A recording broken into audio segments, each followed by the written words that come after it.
You know it's this. Take a perk and a talk of that shit. Money swallowing like sis. Did it perfect in the kid. Got a billion who sang on my head. Look up better put on the road I just spent. I know we got $1 million. The devil that shit ain't not cheaper than again. Hello and welcome back, fellow anime lovers, to MangaMuse. I am delighted to have you join us once again in the world of fanfiction and fantasy. This is the 8th part of What If Naruto Enters Hyperdimension Neptunia. Special note, this fanfic is written and a masterpiece of Hussbek on FANFICTIONnet. Do check and support the author too. Now smash the like, share and subscribe button for more. Also press the bell icon so that you never miss such great parts. Thanks for the introduction. Now let's dive into the world. Meanwhile, Irika was leaping through the trees swiftly before landing in a small clearing next to a small wooden hut and looked around with narrowed eyes. He had been tracking Mizuki down for some time and it led him to here. From what I could gather, this must be where Mizuki came to and is the least likely place for anyone to check. Now, where is he? Suddenly, from out of nowhere a barrage of kunai and shuriken shot out from the darkness and struck Irika before he could react in time, pinning him to the side of the wooden hut. Irika groaned in pain and struggled to free himself when he heard laughter from amongst the trees. Figures that you would find me here given how you've always been chasing down that BRT all the time, keeps that particular skill sharpened. Someone landed in the clearing, revealing to be Mizuki. Gone was the friendly smile and now is a look of madness as he sneered at Irika with the forbidden scroll strapped to his waist and a pair of large shuriken strapped to his back. Mizuki, why? Why did you steal the scroll? Don't you know it's a serious crime that can't be overlooked or pardoned? Asked Irika, wincing in pain from the wounds on his body. Mizuki scoffed, like I would care about the village thinks when all it has done was hold me back from being what I can truly be, a powerful ninja, one the likes of those feared and revered like Orochimaru-sama. Irika's eyes widened in shock. Orochimaru? You're betraying the village. Betraying me to join Orochimaru. Not when the village and especially you betrayed me first. To think you would actually allow that BRT to pass when you know exactly what he is, it goes to show that this village has become weak and I don't want to be a part of it anymore. Please stop this, Mizuki. There's still a chance to make things right, you just need Irika appealed to Mizuki for the sake of his friendship but was interrupted. The only chance I'll be taking is getting rid of you, consider this a consolation prize for not be able to kill my true target. Mizuki took out one of the giant shuriken while spinning it in his hand and threw it at Irika, who struggled but was too slow to escape. Suddenly, an orange blur shot out from the trees and deflected the giant shuriken to embed itself in a tree trunk, revealing himself for all to see. Naruto, what are you doing here? Asked Irika confusedly. Saving your life, obviously. I got worried that something like this would happen and this confirms it. Plus, Naruto held out a gaming console in his hand. I've already recorded everything he said, he won't be weaseling his way out of this. Why am I not surprised that he's a traitor through and through, said Drago. Our lead shall bring him to justice, said Garuda, ready to aid Naruto in capturing the criminal. Mizuki sneered at him, well, look who it is, the very person I was hoping to kill. Doesn't surprise me, you've been glaring daggers at me every time with no one looking, Naruto retorted. But I bet that's the only thing you would know.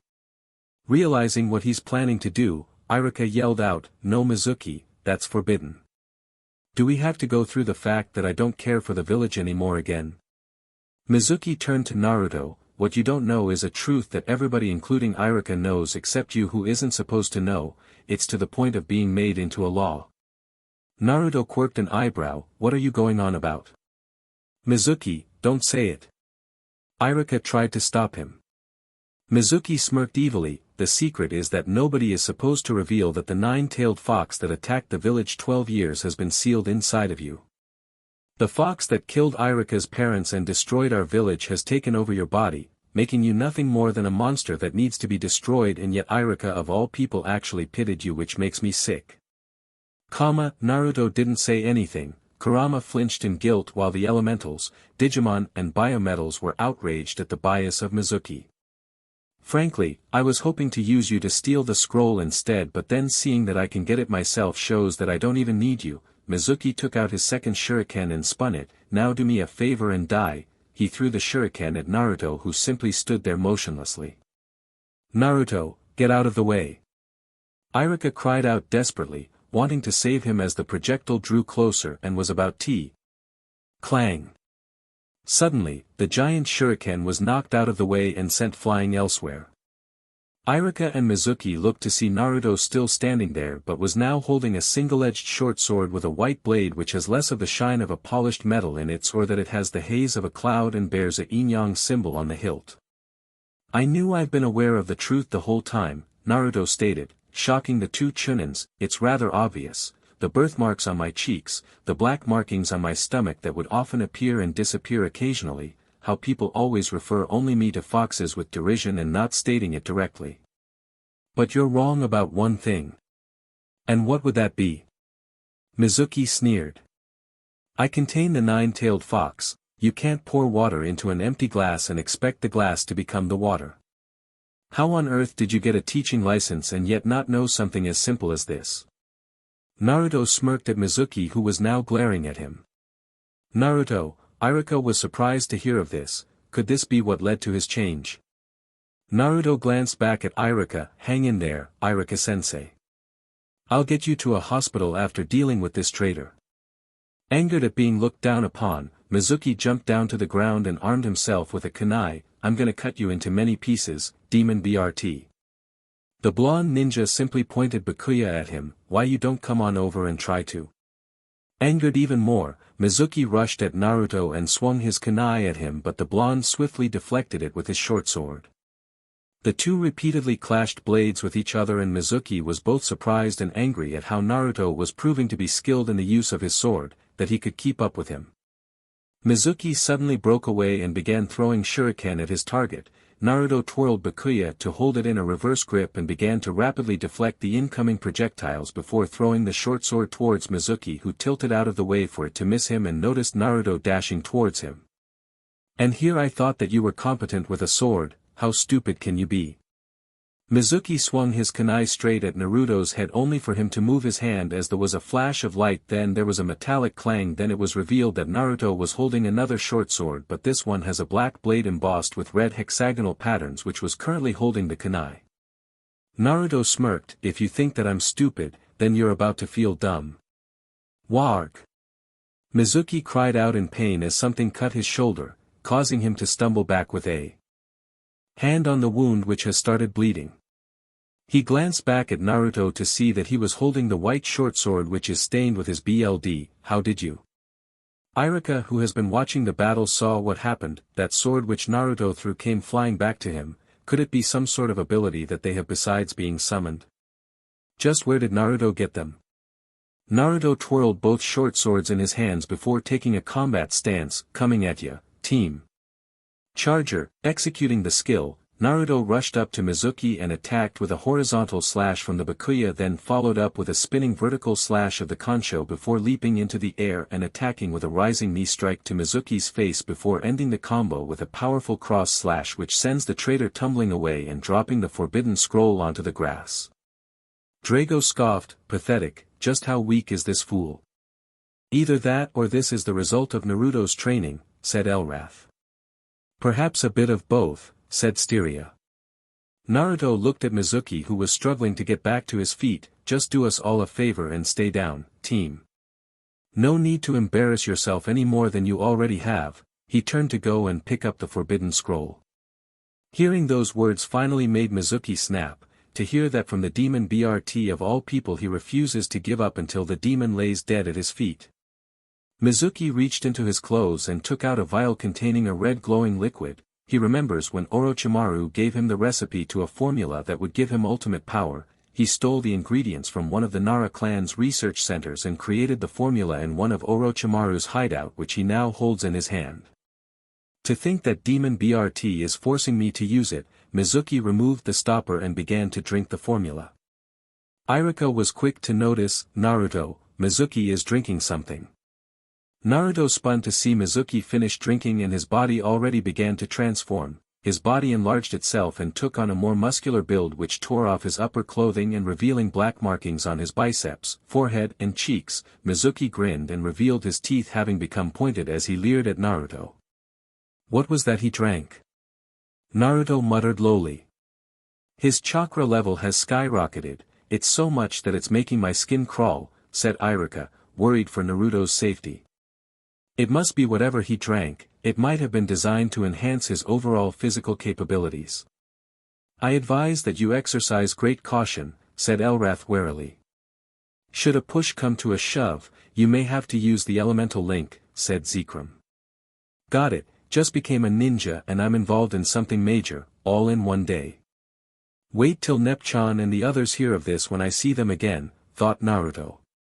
Mizuki continued to leer at Naruto when he took a step. Naruto's instinct suddenly made him cross his short swords in front of him with his body tensing up right as he felt a powerful impact which sent him skidding backwards. Then he looked to see Mizuki standing at where he was with his fist outstretched before realizing what happened. Like Elrath said, his speed and power have gone way up. Naruto looked to see Kansho and Bakuya seriously damaged, even my short swords nearly got broken. Mizuki on the other hand looked at his fist and began to smile, so, this must be the power Orochimaru-sama promised. I've become unstoppable that I almost scare myself, even those butter knives of yours don't stand a chance. If that's what you think, Naruto concentrated on his short swords, making them glow for a moment before fading to reveal that they're fully restored. Allow me to prove you wrong. I'm going to enjoy tearing you apart. Naruto's instincts flared again as he quickly tilted his head sideways to dodge a punch aimed right at his face, then moved a forearm to block another punch, but the force sent him stumbling backwards and got kicked in chest which made him grunt in pain. I am the bone of my sword. Blue circuit-like markings appeared on Naruto's arms and spread across his body before forming a marking on his left shoulder, resembling an unknown emblem, projection.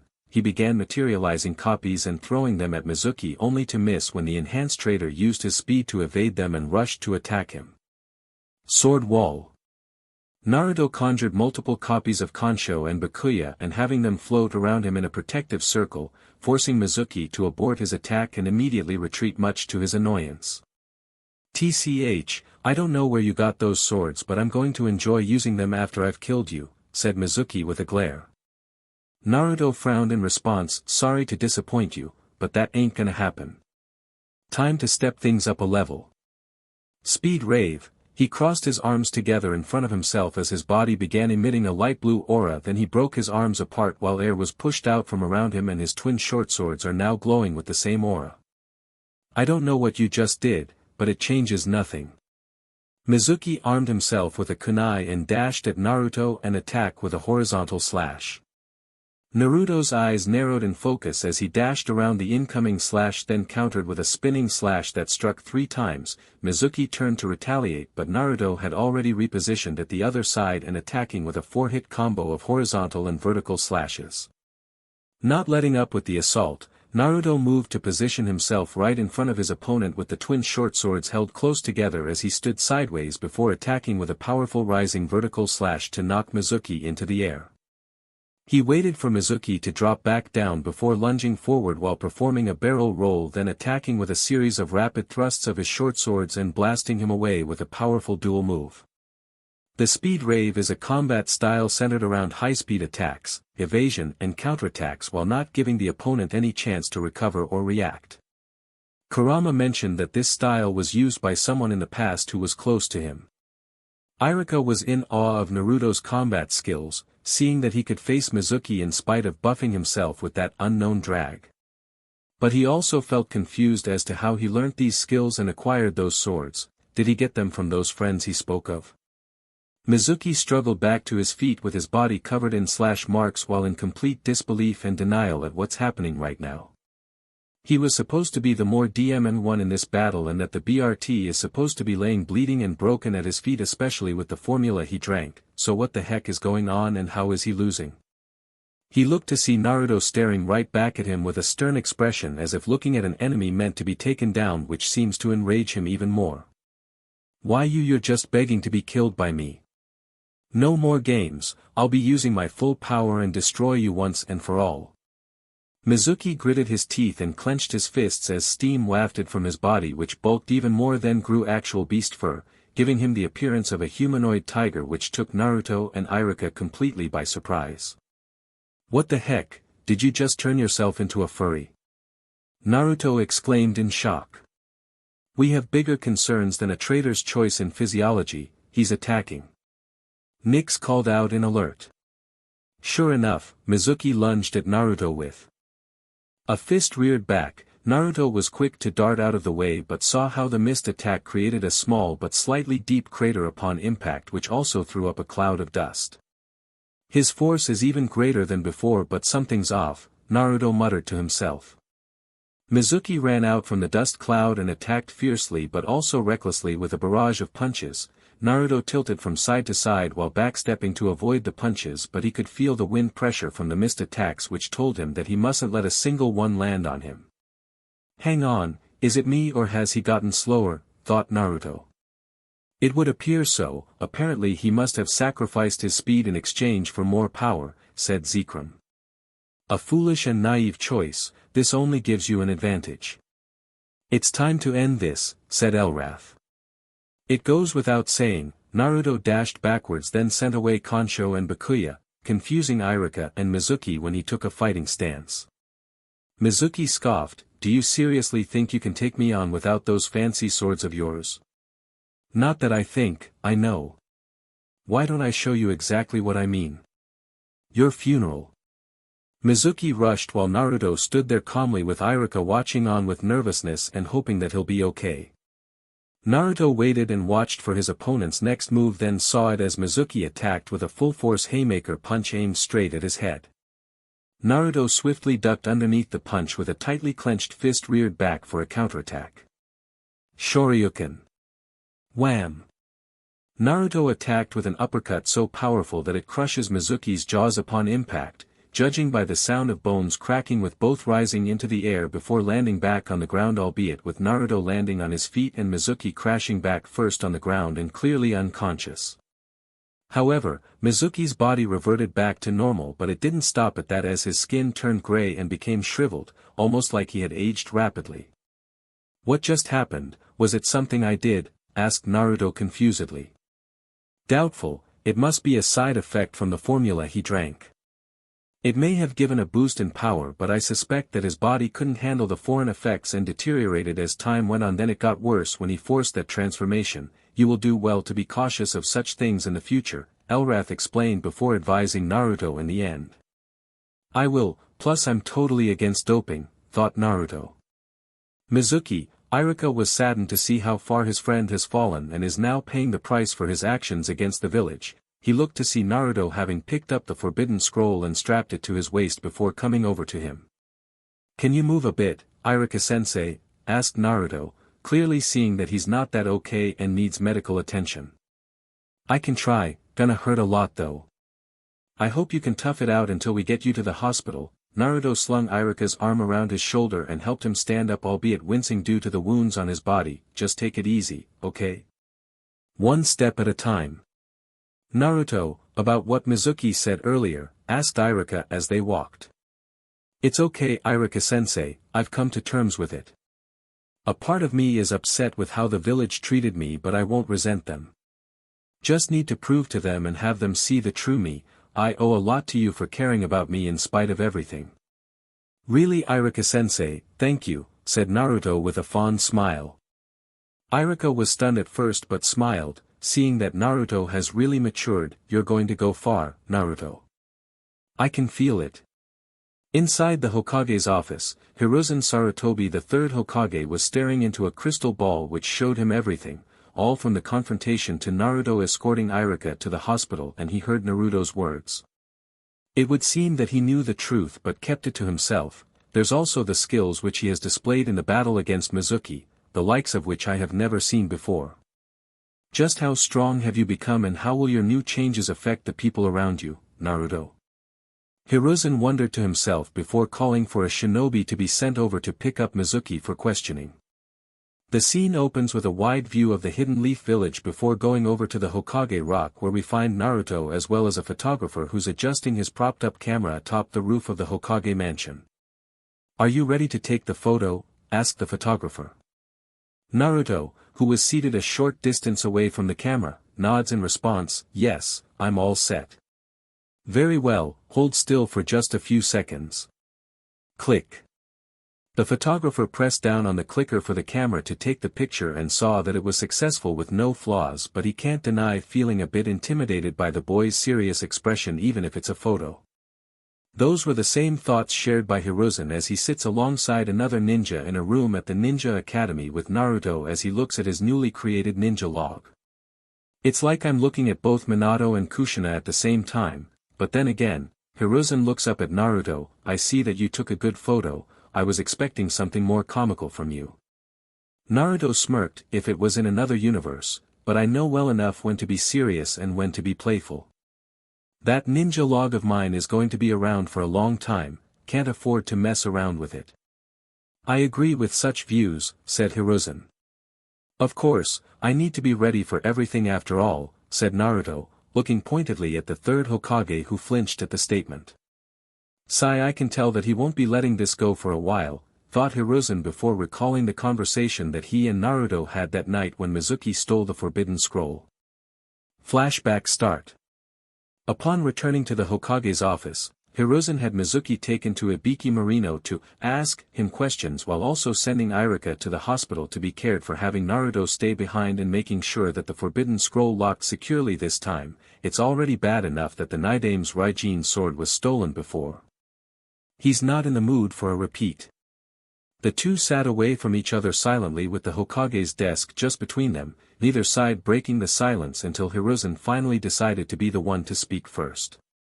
"First and foremost, I'd like to extend my congratulations to your very first S-ranked mission as well as gratitude in preventing the theft of the Forbidden Scroll," said Hiruzen gratefully. Naruto nods in response, "Thanks and you're welcome. It is my duty as a newly inducted shinobi of the Hidden Leaf Village. Indeed, although I am curious to ask of the skills and weapons you used in apprehending the criminal Mizuki. I've never seen nor heard of them in my time." "Come on, Hokage Jiji. I can't exactly reveal all my cards I have in my deck. After all, keeping or revealing certain secrets tend to have severe consequences, right?" Naruto was now glaring at the third Hokage, who's starting to realize that the blonde ninja is more than just a little bit angry. "Naruto, I can explain." "Oh really? Like how you explained to a little boy who simply wanted to know whom his parents are with the words that, 'It won't bring back the dead,' while oh so conveniently leaving out that he has a powerful being sealed inside him," asked Naruto sarcastically before continuing, "And let's not forget the worst of your betrayals." Naruto pointed over at the portrait of the fourth Hokage. "While still glaring at Hiruzen, about the fact that you do know who my parents are but chose not to tell me no matter how many times I asked you." How did you?" The third Hokage paled when Naruto pointed at his stomach. "It's rather ironic that the very beast that nearly destroyed the village and whom you kept a secret from me was the one to tell me everything instead of the person who I saw as a grandfather. Do you have any idea what you could have caused? Were the Kyuubi truly evil, it would have fed me plenty of lies which would have turned me against the village. All because you decided not to tell me the truth. Care to tell me your reason for this? You were too young, the risk was too great for me to ignore if I told you the truth. I didn't want to place an additional burden to what you already have at that age," said Hiruzen, feeling mentally exhausted.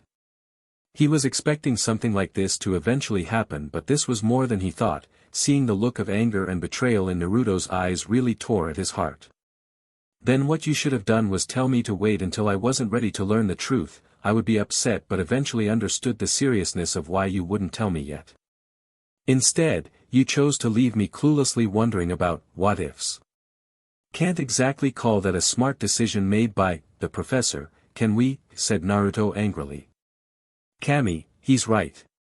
Everything that he said is true. I could have simply told him to wait until the time was right, but I ended up making it appear to him that I purposely withheld the truth because I didn't trust him, making me no different from the villagers who mistreated him." Hiruzen truly felt guilty, believing that he let down Minato and Kushina, who had entrusted their son to him before their deaths.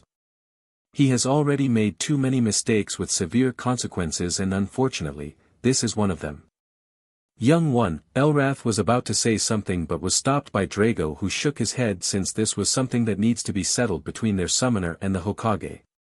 Naruto, I know that I've destroyed most of your trust by having not told you the truth because I was afraid of the potential danger to the village without considering you overall, leaving you to suffer from my inactions and not seeing that you wanted more than just a life goal, a house and a stipend. I should have known better. I don't expect you to forgive me, but I only wish that you would give me a chance to do things right by you. Hiruzen bowed his head to Naruto in apology. Naruto stares at the third Hokage stoically. To be honest, ever since the ninja had returned from Gamindustry and granted the ability sense negative emotions by Kurama.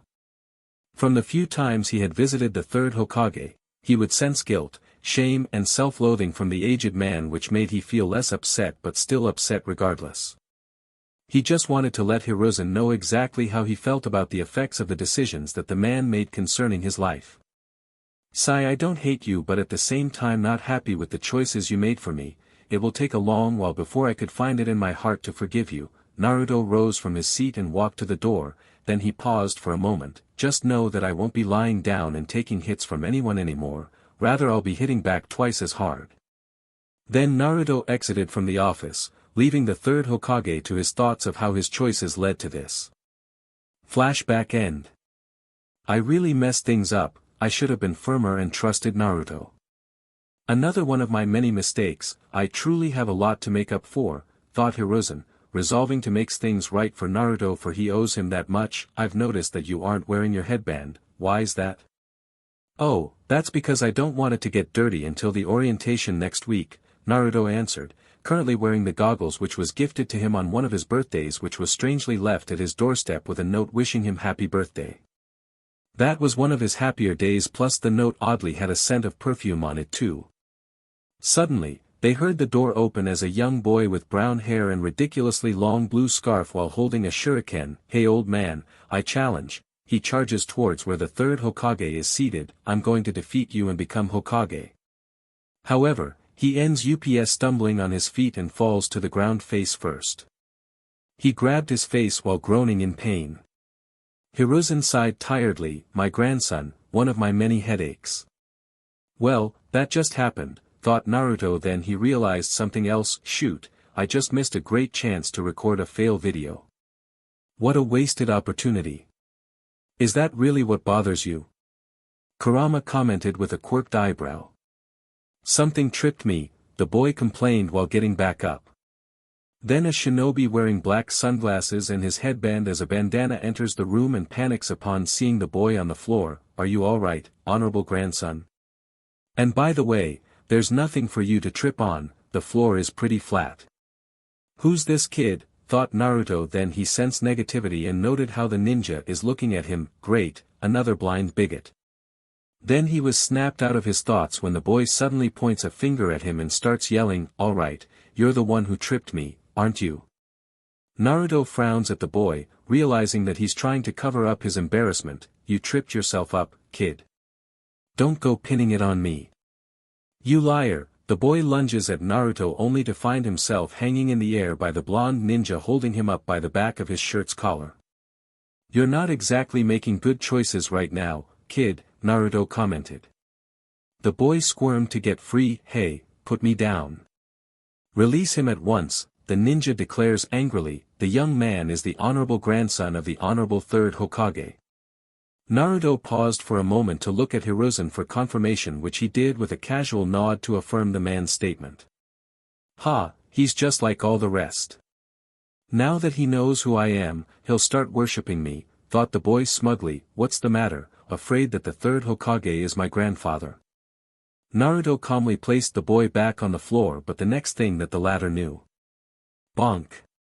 The boy was squatting on the ground with his hands on his head due to having been hit there by Naruto, who was holding up a fist with a look of annoyance at the kid. The shinobi was shocked upon seeing what just happened. Listen you little BRT, respect is to be earned instead of given without anything to show for it, and I could care less if the old man was your grandmother just because you're his grandson. Naruto turned to Hiruzen. Would you mind if we pick this up later? The atmosphere is pretty much ruined right now. Hiruzen nods in understanding. Of course, you may leave. I'll contact you should anything come up. Nodding understanding, Naruto took his leave while ignoring the look that the ninja was giving him. Not noticing the boy's gaze from behind. Sometime later, Naruto was calmly walking through the streets of Konoha and while having a mental conversation with his summons and biometals.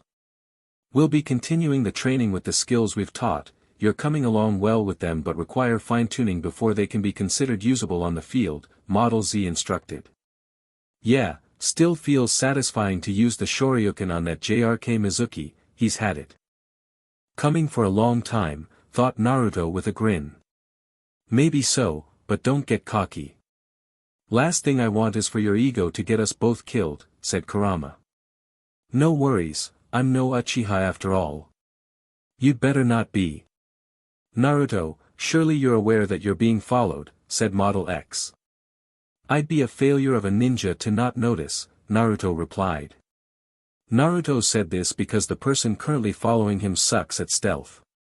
So far, the kid's various disguises had included a perfectly square rock, a camo cloth design of a fence with the planks facing the wrong direction, a mobile bush in the middle of the road, and walking behind him using a newspaper to cover his face with large easily noticeable eye holes cut in it. He had been leading the kid on a merry chase for over an hour now, hoping to lose him so he could go to his personal training ground to practice his techniques, but the kid was still right on his heels.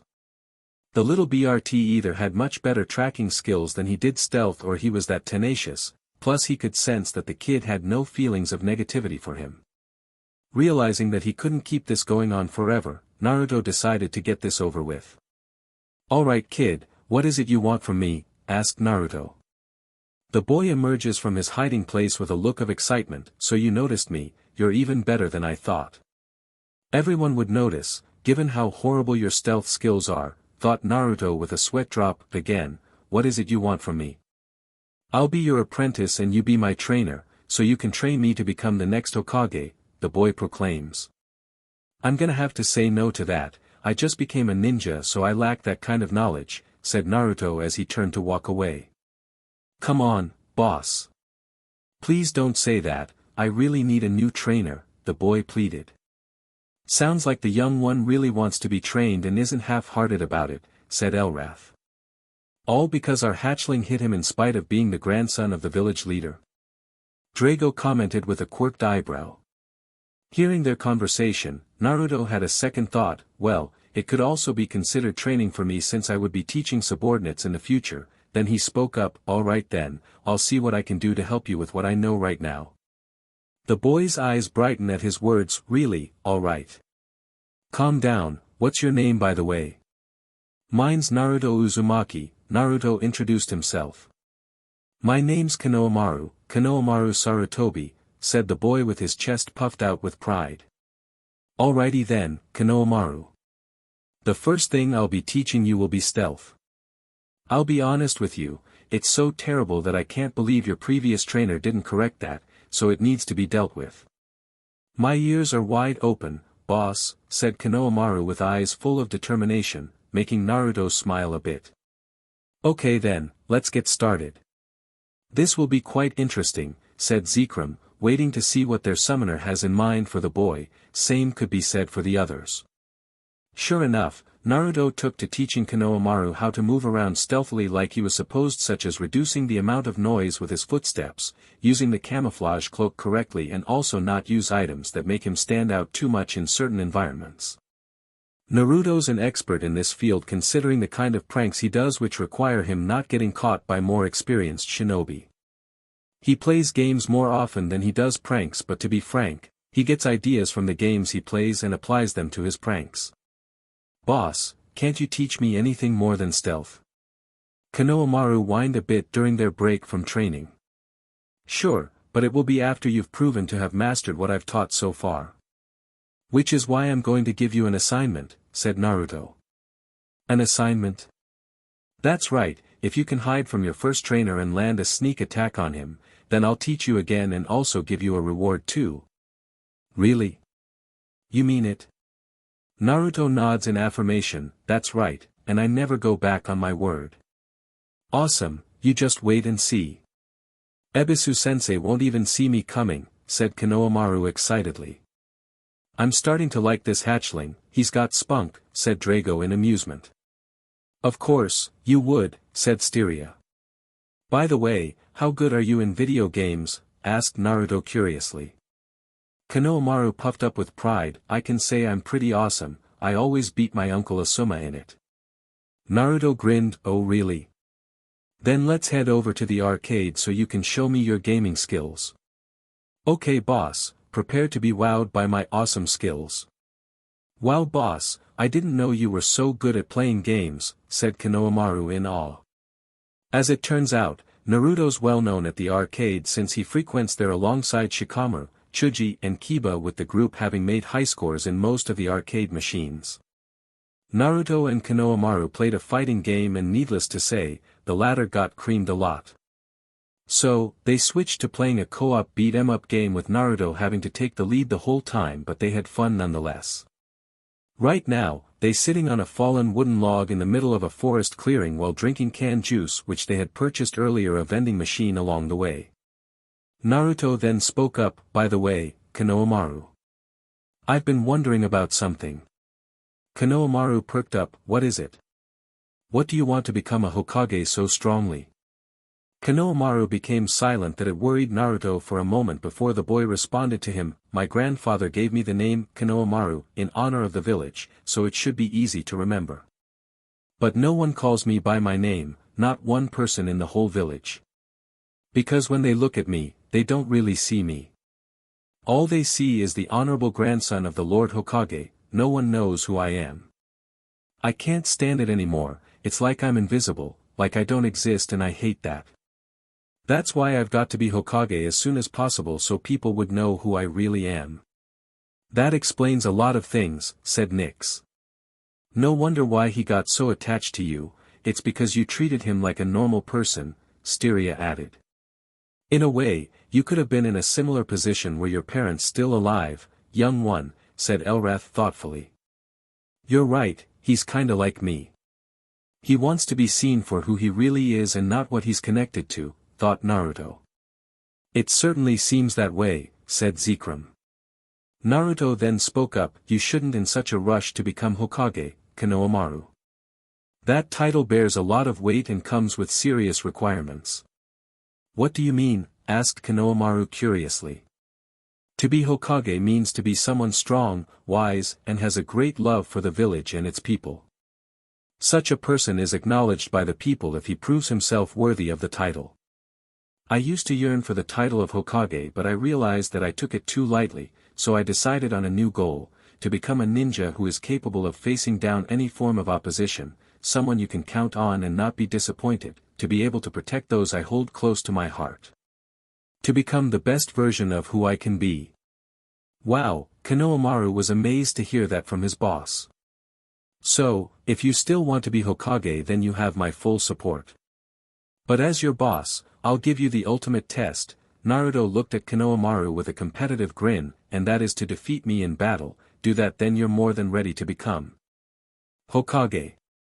With those words, it began to dawn upon Konohamaru what Naruto is trying to tell him. The youngster needs to train hard and learn a lot to become a powerful ninja, so that when the time comes for him to face Naruto, who would be a powerful ninja by then and manage to beat him, then he's proven himself to be more than ready to become Hokage. His boss is truly supporting him, not as the honorable grandson of the third Hokage but rather as Konohamaru Sarutobi, as himself. By the way, Konohamaru. Wanna see a cool move before you go? Said Naruto with a playful grin. Really? Let me see, said Konohamaru eagerly. Alrighty then, pay close attention or you might miss it. Naruto took several steps away from Konohamaru and took a stance as he focuses energy into and through the palms of his hands, compressing it into a single point, Hadouken. Then he thrusts both palms forward to launch an energy blast in the form of a blue fireball as it shoots through the air and smashes through a tree with the upper half crashing onto the ground. Konohamaru's eyes sparkle with awe at what he just saw. Wow, that's so cool. You gotta teach me how to do it. All in good time, my apprentice. You need to train your body hard to be able to handle this technique, and your body is currently lacking at the moment, Naruto advised. I'm gonna train hard and become stronger so you can teach me that move. You just watch. Konohamaru started running off to get home. Naruto waved at him, see you around, Konohamaru Sarutobi. Konohamaru paused and turned to wave back with a bright smile, you too, boss Naruto Uzumaki, then he resumed his running. Meanwhile at the Hokage office, Hiruzen had been watching the whole thing between Naruto and Konohamaru through the crystal ball, smiling at their interaction from the beginning to the end. Out of everyone in the village besides family, you were the one to give Konohamaru what he wanted the most, a true friend who sees him for who he is. The third Hokage smiled sadly, in spite of everything you've gone through, you would still extend a hand of kindness to others. At times like this, I believe that this village and unfortunately myself is blind to your true potential. A week later, Naruto was walking through the streets with the Ninja Academy as his destination, for it is the day when he alongside other graduates will be assigned into teams and he doesn't want to be late for it. He was even wearing his headband as to make it official. Suddenly, his left ear twitched, then he quickly sidestepped to the right as he reached out to grab something and hold it away from himself with a small smile. You're getting better, but there's still room for improvement, Konohamaru. Naruto looks at said person whom he holding in the air by the back of his shirt. Geez, thought I'd get you this time. Konohamaru whined a bit, where are you off to? I'm heading to the academy for team assignments since my career as a ninja officially begins today, which is why I'm wearing my headband from now on, Naruto explained. Whoa, then I can't wait to hear the kind of missions you'll be on that will take you outside the village, said the young Sarutobi excitedly.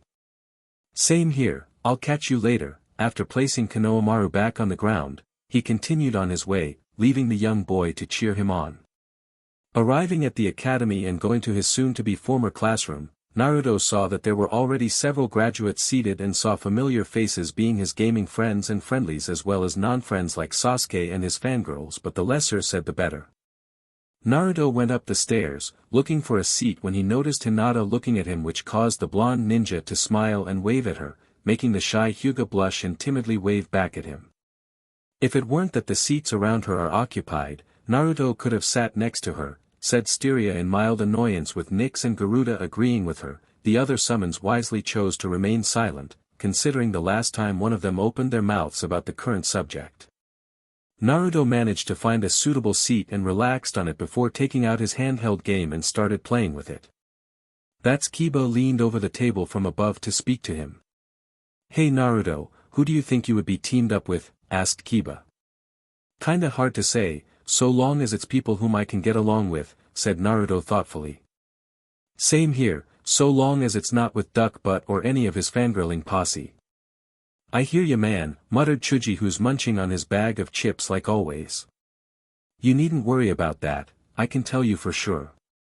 I have an inkling as to we're gonna be assigned as a team with, and it's gonna be troublesome, said Shikamaru while he plays a game of shogi on his own handheld game with a sleepy look in his eyes in spite of setting the game to the highest level. Kiba shrugged his shoulders, good for you, just hoping that we get the same thing. Akamaru barks in agreement with his partner. Everyone was disrupted when the doors suddenly slammed open and Sakura came running before declaring, I'm first. First in what? Asked Kiba confusedly. First in arriving here before Ino did, said Sakura as a matter-of-factly. But Ino isn't here, Chuji pointed out to the pinkette. Sakura looked around to see that indeed her rival was nowhere close to her. Humph, guess I left her so far behind that I didn't notice. Just shows I'm far more fit for Sasuke-kun than her. Sakura struts off with pride while everyone simply sweat drops in response. Moments later, Ino arrives and looks to Sakura gawking at Sasuke as she looks at the Yamanaka smugly of her victory. However, Ino didn't react with envy like everyone was expecting but rather walked away to find a seat, shocking everyone especially Sakura. What's going on? Why isn't Ino Pig coming over to argue with me for hogging Sasuke-kun? It's not like her to just walk away like that, or could it be a ploy of hers, to act uninterested to gain attention, thought Sakura, confused by all this. The door to the classroom opened again, and this time it was Iruka carrying several sheets of paper as he walks over to the front of the class to speak to everyone before him. All right students, Iruka said as he walked in the room, I would like to congratulate those of you who made it this far and will be joining teams today. Now let's begin. Team 1 will be. Team 7 will consist of Naruto Uzumaki, Sakura Haruno, and Sasuke Uchiha. Your sensei will be Kakashi Hatake, Irika announced. Naruto groaned while Sakura cheered for being on a team with her beloved Sasuke. Sasuke just grunted and went back to his usual brooding. Darn it, which side of the bed did I wake up from this morning to have such bad luck, thought Naruto in frustration, having been assigned to the two people whom he doesn't get along with at all. The only silver lining would be that your new sensei was tutored by your father and also has been the one who helped save you that day which those children tricked you into leaving the village to acquire that kunai, Kurama revealed to him. Naruto was surprised to hear that since he wasn't aware of the full details, it was him who helped Irika-sensei save me. That would mean that he had been watching over, perhaps it's why the Hokage assigned you to his team, said Elrath thoughtfully. Guess I'm gonna have to grit my teeth and bear it then. Irika continues to speak. Team 8 will consist of Hinata Hyuga, Kiba, Inuzuka and Shino Aburame. Your sensei will be Kurenai Yuhi. Hinata nodded a little meekly while a bit saddened, Kiba cheered and Akamaru barked happily. Shino just pulled a Shino and stayed silent. Although the Inuzuka and the others felt pity for Naruto having been placed in the possibly worst team ever. Team 9 is in rotation from last year. Team 10 will consist of Ino Yamanaka, Shikamaru Nara and Chuji Akimichi. Shikamaru braced himself to hear Ino start ranting about not being in Sasuke's team but heard nothing. He looked to see Ino simply sitting there quietly with a contemplative expression on her face, confounding the lazy guy even more by the change in her behavior. What's with her? This is totally out of the norm for not to act up. Ugh, this is so troublesome, thought Shikamaru tiredly. You will wait here until your teachers arrive, Irika said. Since this is the last time I see you, I'll give you this little tidbit of info before you leave. Do anything to humiliate this village and even hell won't be able to save you from me. With those unnerving words the scarred Chunin walked out the door.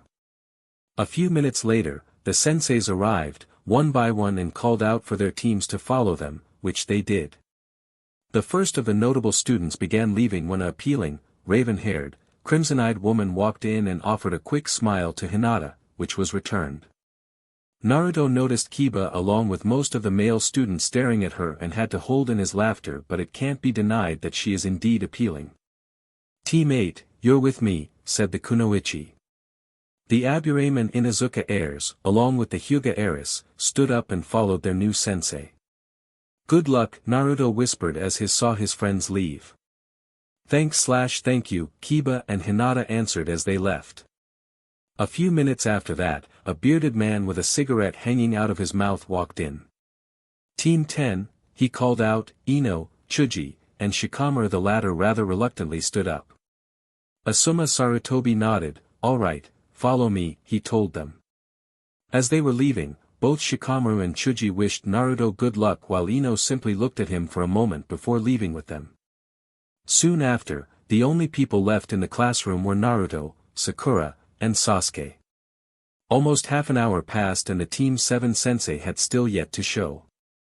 In spite of his new changes, Naruto was losing his patience. Seriously? Naruto thought, where is this Kakashi guy? I find it rather unbecoming of a teacher to be acting this way, said Zekrom in disapproval. I would have suggested chatting with your new teammates to while away the time, but we all know enough about them to not do so, said Styria. Sai might as well play a little game while we wait. Naruto took out his game and started playing like he always does when bored or not having much to do. Naruto Baka, can't you see we're trying to have a moment here? Sakura yelled at Naruto, apparently looking for a reason to vent her frustrations and using the blonde ninja as her target. Naruto looks at the pinkette with a quirked eyebrow, then he casually reached into his pocket to take out a pair of earphones which he placed in his ears and resumed playing his game like nothing happened, irritating the girl further since she was expecting him to react in some way. Sasuke paid the two no mind for they are not worth his interest or involvement. The door slid open, catching the trio's attention as they turned to see a man with gravity-defying silver hair, a face mask, and his headband which covers one of his eyes entered the room. The man looks at the trio thoughtfully with a well, my first impression of you guys is that you're all weird, everyone sweat drops in response to his statement. Really, that's all he has to say. This supposed student of the hatchling's father is falling even further below my expectations, said Drago in annoyance. Be patient, we've just met him. The benefit of the doubt still applies, said Elrath. Humph, we'll see about that. Sometime later, everyone had gathered at the roof of the Ninja Academy as the three students sat down on a conveniently placed bench in front of their sensei. Okay, Kakashi said, let's get started with introductions. Tell me your name, likes, dislikes, and dreams for the future. Why don't you start, sensei? Sakura asked. Fine, Kakashi said, my name is Kakashi Hitaki. My likes none of your business, my dislikes also none of your business, my dreams not telling you that either. The only thing we got from his introduction is his name, thought Sasuke and Sakura, but Naruto wasn't bothered that much since information is a ninja's armor against enemies. Kakashi turned to Sakura, okay then, let's start with you Pinky. Said Pinkette gritted her teeth before introducing herself, my name is Haruno Sakura. The thing I like is, she glances at Sasuke, well the person I like is, she glances at Sasuke again, and my dream for the future, again she glances at Sasuke, need I say more? And your dislikes? Asked Kakashi curiously. Ino Pig and Naruto Baka. Must I constantly repeat that I'm over you? Naruto frowns in response, causing Sakura to flinch from his words. Humph, and my hobby is, at this point, there's no need to say the obvious. Girls of this age are more interested in love than ninjutsu, thought the man as he looked at the raven-haired boy indicating that it's his turn, you're up, emo. With a frown, Sasuke introduced himself, my name is Uchiha Sasuke. There are lots of things I dislike and I don't really like anything and I can't really call it a dream but I have an ambition. The resurrection of my clan and to kill a certain man. He's so cool, thought Sakura with her sparkling with admiration. Kakashi frowns mentally, as I thought. So, he seeks vengeance. I fear that the path he intends to follow will cost him his very sense of self, said Model X, I fear that he might make decisions that cannot be undone for the sake of achieving his revenge. He should rather be seeking justice, not vengeance, said Elrath with a frown. Kakashi-sensei will need to keep an eye on him, thought Naruto, then he noticed that everyone was staring at him. It's your turn, Blondie, Kakashi pointed out to him. Oh, alright then, Naruto cleared his throat before introducing himself, my name is Naruto Uzumaki. I like my gaming buddies, ramen and training. My dislikes are arrogance, bigotry, stupidity, treachery, the time it takes instant ramen to microwave, online trollers and fangirls. Sakura felt a bit hurt by that last comment but shrugged it off while Kakashi was paying close attention. My hobbies include training, playing video games alone or with my friends, gardening and learning new techniques. As for dreams, Naruto hummed, it used to be wanting to become Hokage, but now I want to become the strongest version of myself that won't be weak and lose to anyone ever again. It would seem that Lord Hokage was right, Naruto has definitely changed a lot and now has a new goal in mind, thought Kakashi. He recalls when he was summoned by the third Hokage and being informed about Naruto's awareness of containing the Bijou and also his family legacy while also cautioning about the change in attitude. Kakashi then noticed that his students were waiting on him to continue, okay, now that the introductions are out of the way, we'll be meeting at the third training ground at 7 a.m. for your genin test. Sasuke and Sakura were confused. While Naruto just quirks an eyebrow. Sakura couldn't but voice her concerns, but sensei, didn't we already pass our genin test? The silver-haired Cyclops shakes his head, that's where you're wrong, the academy test was designed to weed out the weak. The real test takes place after you're placed on a team. That's when jounin like me would test you three personally to determine whether or not you have what it takes to make it in the shinobi world. If you pass, you become official genin and if you fail, you get sent back to the academy. He gives them a strange smile expressed only through his visible eye. When he puts it that way, it makes a lot of sense since you can't just become a ninja like that, thought Naruto. Life is full of trials after all, it doesn't start or end with just one, Elrath advised his summoner. We'll need to keep both eyes and ears for whatever he has planned for you and the others, said Model Z. I just know that you're going to end up bearing the entire weight for this test, said Drago with a groan. If I fail, I'll get separated from Sasuke-kun. This is trial, a trail of love, thought Sakura with determination. Sasuke didn't say anything, but one could see his fists clenched tightly in reaction to the man's words. Kakashi turned his back to the three and prepared to leave. Remember to come to the third training ground at 7 a.m. Oh, and I suggest skipping breakfast or you might end up puking. Then he disappeared via Shunshin. The group got up and individually started going home. Well, Naruto and Sasuke tried to go home, but Sakura tried to get a date with Sasuke and was promptly rejected as usual. Naruto shook his head that this girl is still being naive about the ninja life and casually stepped off the roof, shocking the two. Sakura and Sasuke looked at each other and ran over to the side and looked over to see Naruto walking away like nothing was wrong and he hadn't even jumped off a roof. The two looked at each other shocked and then back at Naruto.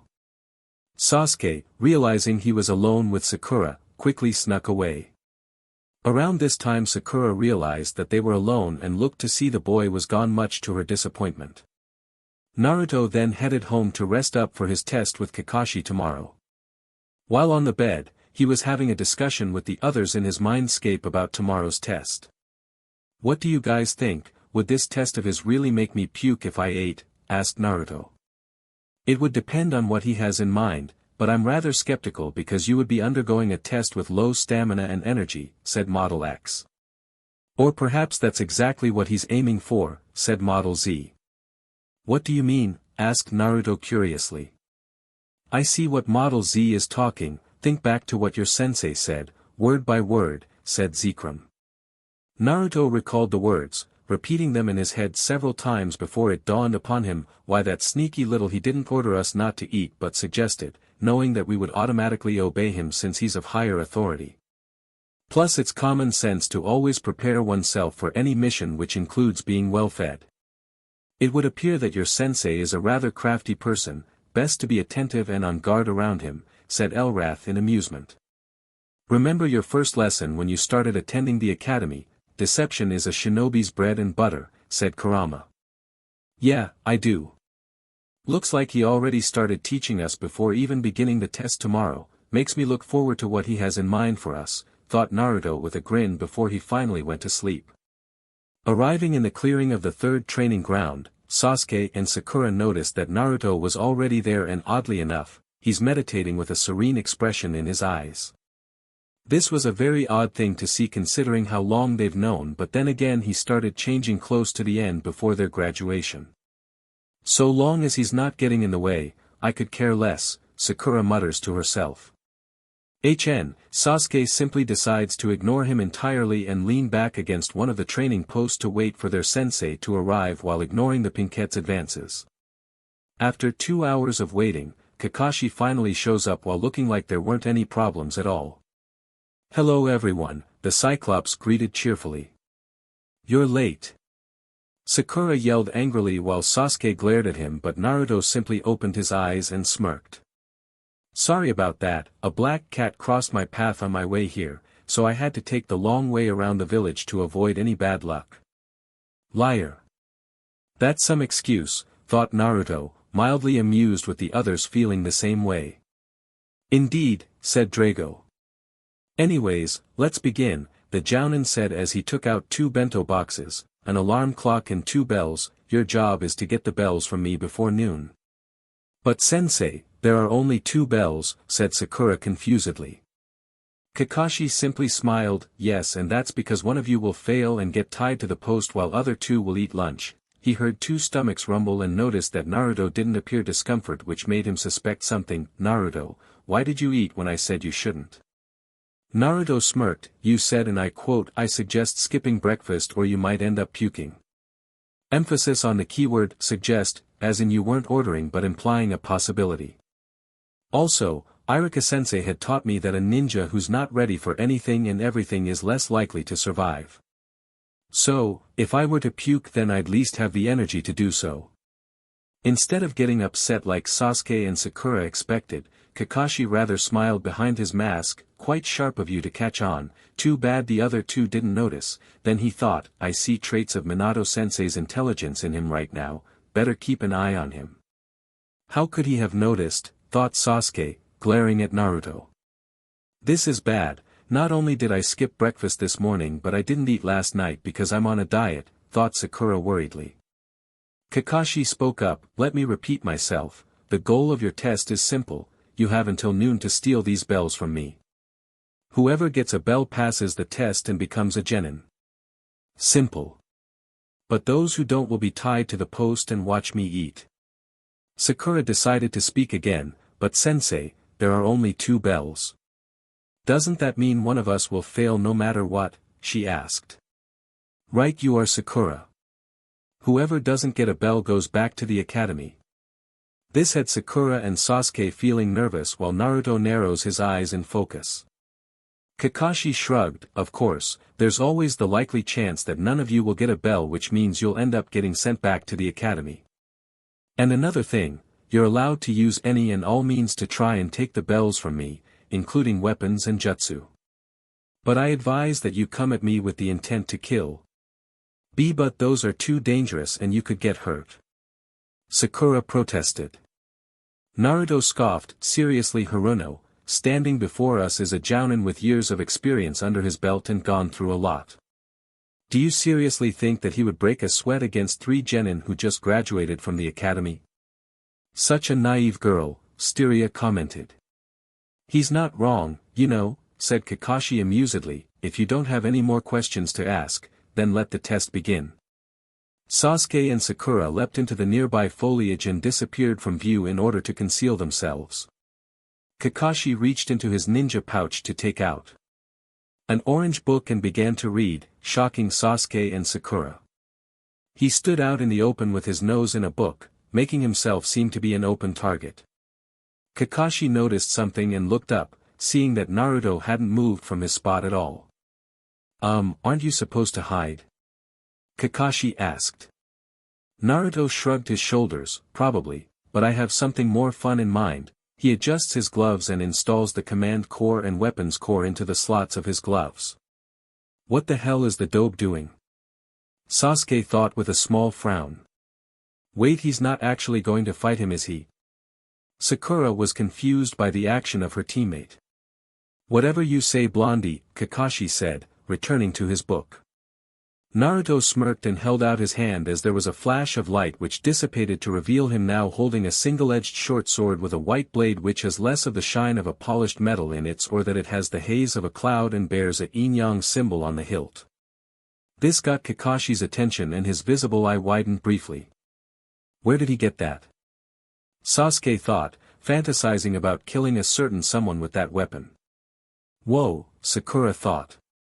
Kakashi stared at the weapon. Well, that's different. He was about to return to his book, when he sensed something and leaned back sharply as something whizzed through the air at where his head was before, revealing Naruto who had suddenly appeared in front of him and was now attacking fiercely with his short sword as the jounin backstepped several times before leaping away to build some distance from the young ninja. That's not the kind of speed one would expect from a genin fresh out of the academy, thought Kakashi, looking at Naruto who's leaning on the tips of his toes in preparation to attack once. It was becoming clear to him that he wasn't going to be able to read and fight at the same time with this one. Kakashi returned his book into the ninja pouch and took out a kunai. Now then, let's see what else you can do. Seeing the change in stance, Naruto crouched slightly, then he launched himself forward Kakashi and began attacking as blades repeatedly clanged against each other with sparks flying each time, albeit the jounin proving to be more than capable of keeping up with the genin. Suddenly, Naruto broke away from Kakashi as he leapt backwards whilst simultaneously reaching into his ninja pouch and taking out a smoke pellet which he threw at the ground to create a smokescreen in between them. Then he threw Bakuya into the smokescreen with Kakashi as the target before diving in afterwards. On the other hand, Kakashi remained vigilant for any possible attack which soon occurred when he seized the short sword flying straight at him. He leaned to the side for it to fly past right as Naruto emerges from the smokescreen with a fist reared back for an attack. I see, creating a smokescreen to obscure my vision so you can attack with a combination of mid-range and close range. An interesting tactic but not one I've never seen before, thought Kakashi.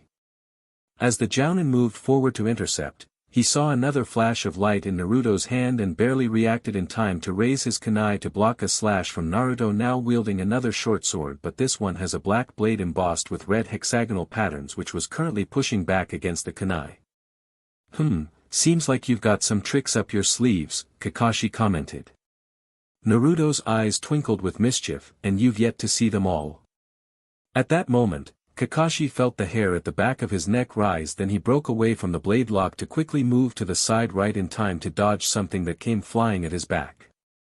The Jounin looked only to be surprised to see Naruto catching the white short sword in his free hand with a foxy grin. Where did it come from? I can still sense Sasuke and Sakura from here, so how did it come flying back after I dodged it earlier, thought Kakashi with a frown on his face. While he didn't see what exactly happened, the other two did and they were surprised.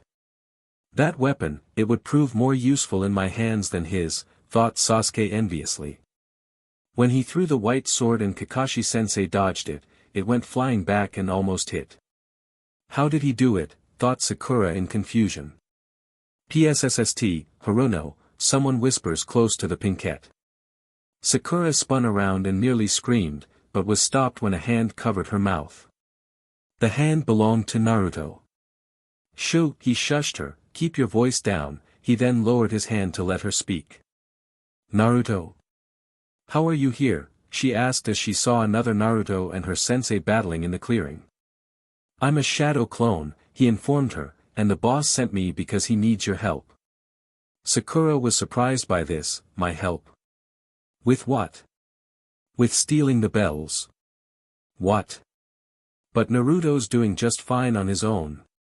Sakura told the clone. The clone shook his head, it might look that way now, but the boss isn't aiming to defeat Kakashi-sensei since there's no way that's gonna happen. He's not even trying to take the bells right now, he's only fighting to keep him distracted from going after you and Sasuke. Why? The pinkette asked. Because I realized that the point of the test is teamwork, he told her, we're supposed to work together to steal the bells, that's the only way we can win against someone with Kakashi's experience. But there are only 2 bells, Sakura pointed out to the clone, one of us is supposed to fail. It's all a trick, meant to make us believe whatever he wants us to. Just like how he tricked us yesterday to not eat so we would be weakened for this test. Think, when was the last time you saw a 3-man team? He wants us to think only 2 of us can pass so that we're more reluctant to work together. We're supposed to take the risk and aid each other no matter what.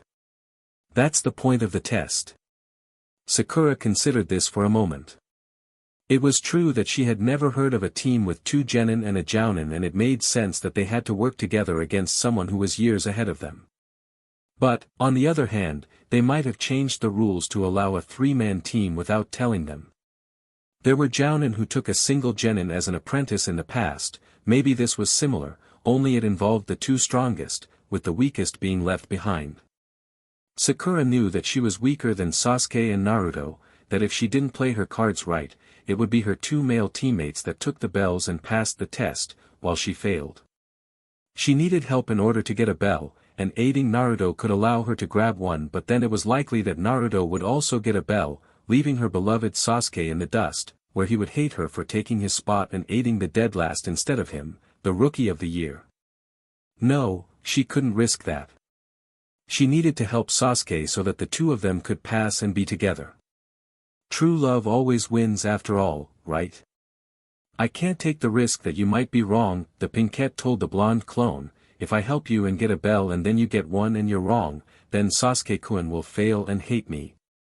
The clone frowns at her, think less like a fangirl and more like a kunoichi, you're smart enough to know that I'm right about this.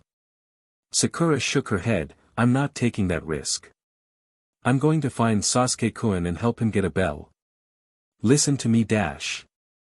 No, you listen, Sakura hissed, I'm not going to let some loser stand between me and my Sasuke-kun, so go away. The clone growled, fine, at the very least I warned you. Don't come complaining to me about withholding information, he dispelled himself before the pinkette could retort. Nearby, the same scene was being repeated by Sasuke and another clone. If you attack him alone, you are going to fail. He's a jounin for crying out loud, the clone told the broody Uchiha. The only way we'll get even a single bell is if we work together. I told you before, I'm not going to let you or that weakling hold me back, Sasuke told him. Again, I'm an Uchiha, an elite.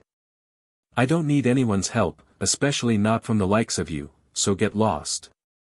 The clone glared at the idiotic clan heir and then shrugged. Fine, he conceded, the boss will look forward to watching you fail. The clone then disappeared in a puff of smoke.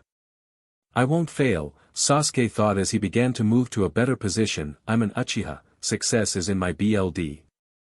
Back in the clearing, Naruto continues to engage Kakashi in combat as he creates several shadow clones to fight alongside him and using Kansho and Bakuya's ability to keep the jounin on his toes, but knows that this won't last for much longer. DMN, where the hell are they? Naruto thought, wondering what was taking his clones so long to rally his teammates. Having used the moment, he leapt into the smoke screen earlier to conceal his usage of the shadow clones to get to Sasuke and Sakura from Kakashi so they could take him by surprise. He clashed blades with Kakashi once more when he felt the memories of his clones flow into his mind and realized what had happened, much to his and the others' anger. I can't believe those guys, thought Naruto angrily. Typical Uchiha, that self-entitlement never fails to grind my gears, said Kurama with disdain. This kind of attitude could get them and anyone else killed, said Styria angrily. How naive can they be? Nyx added. So, what's the plan now? Asked Drago.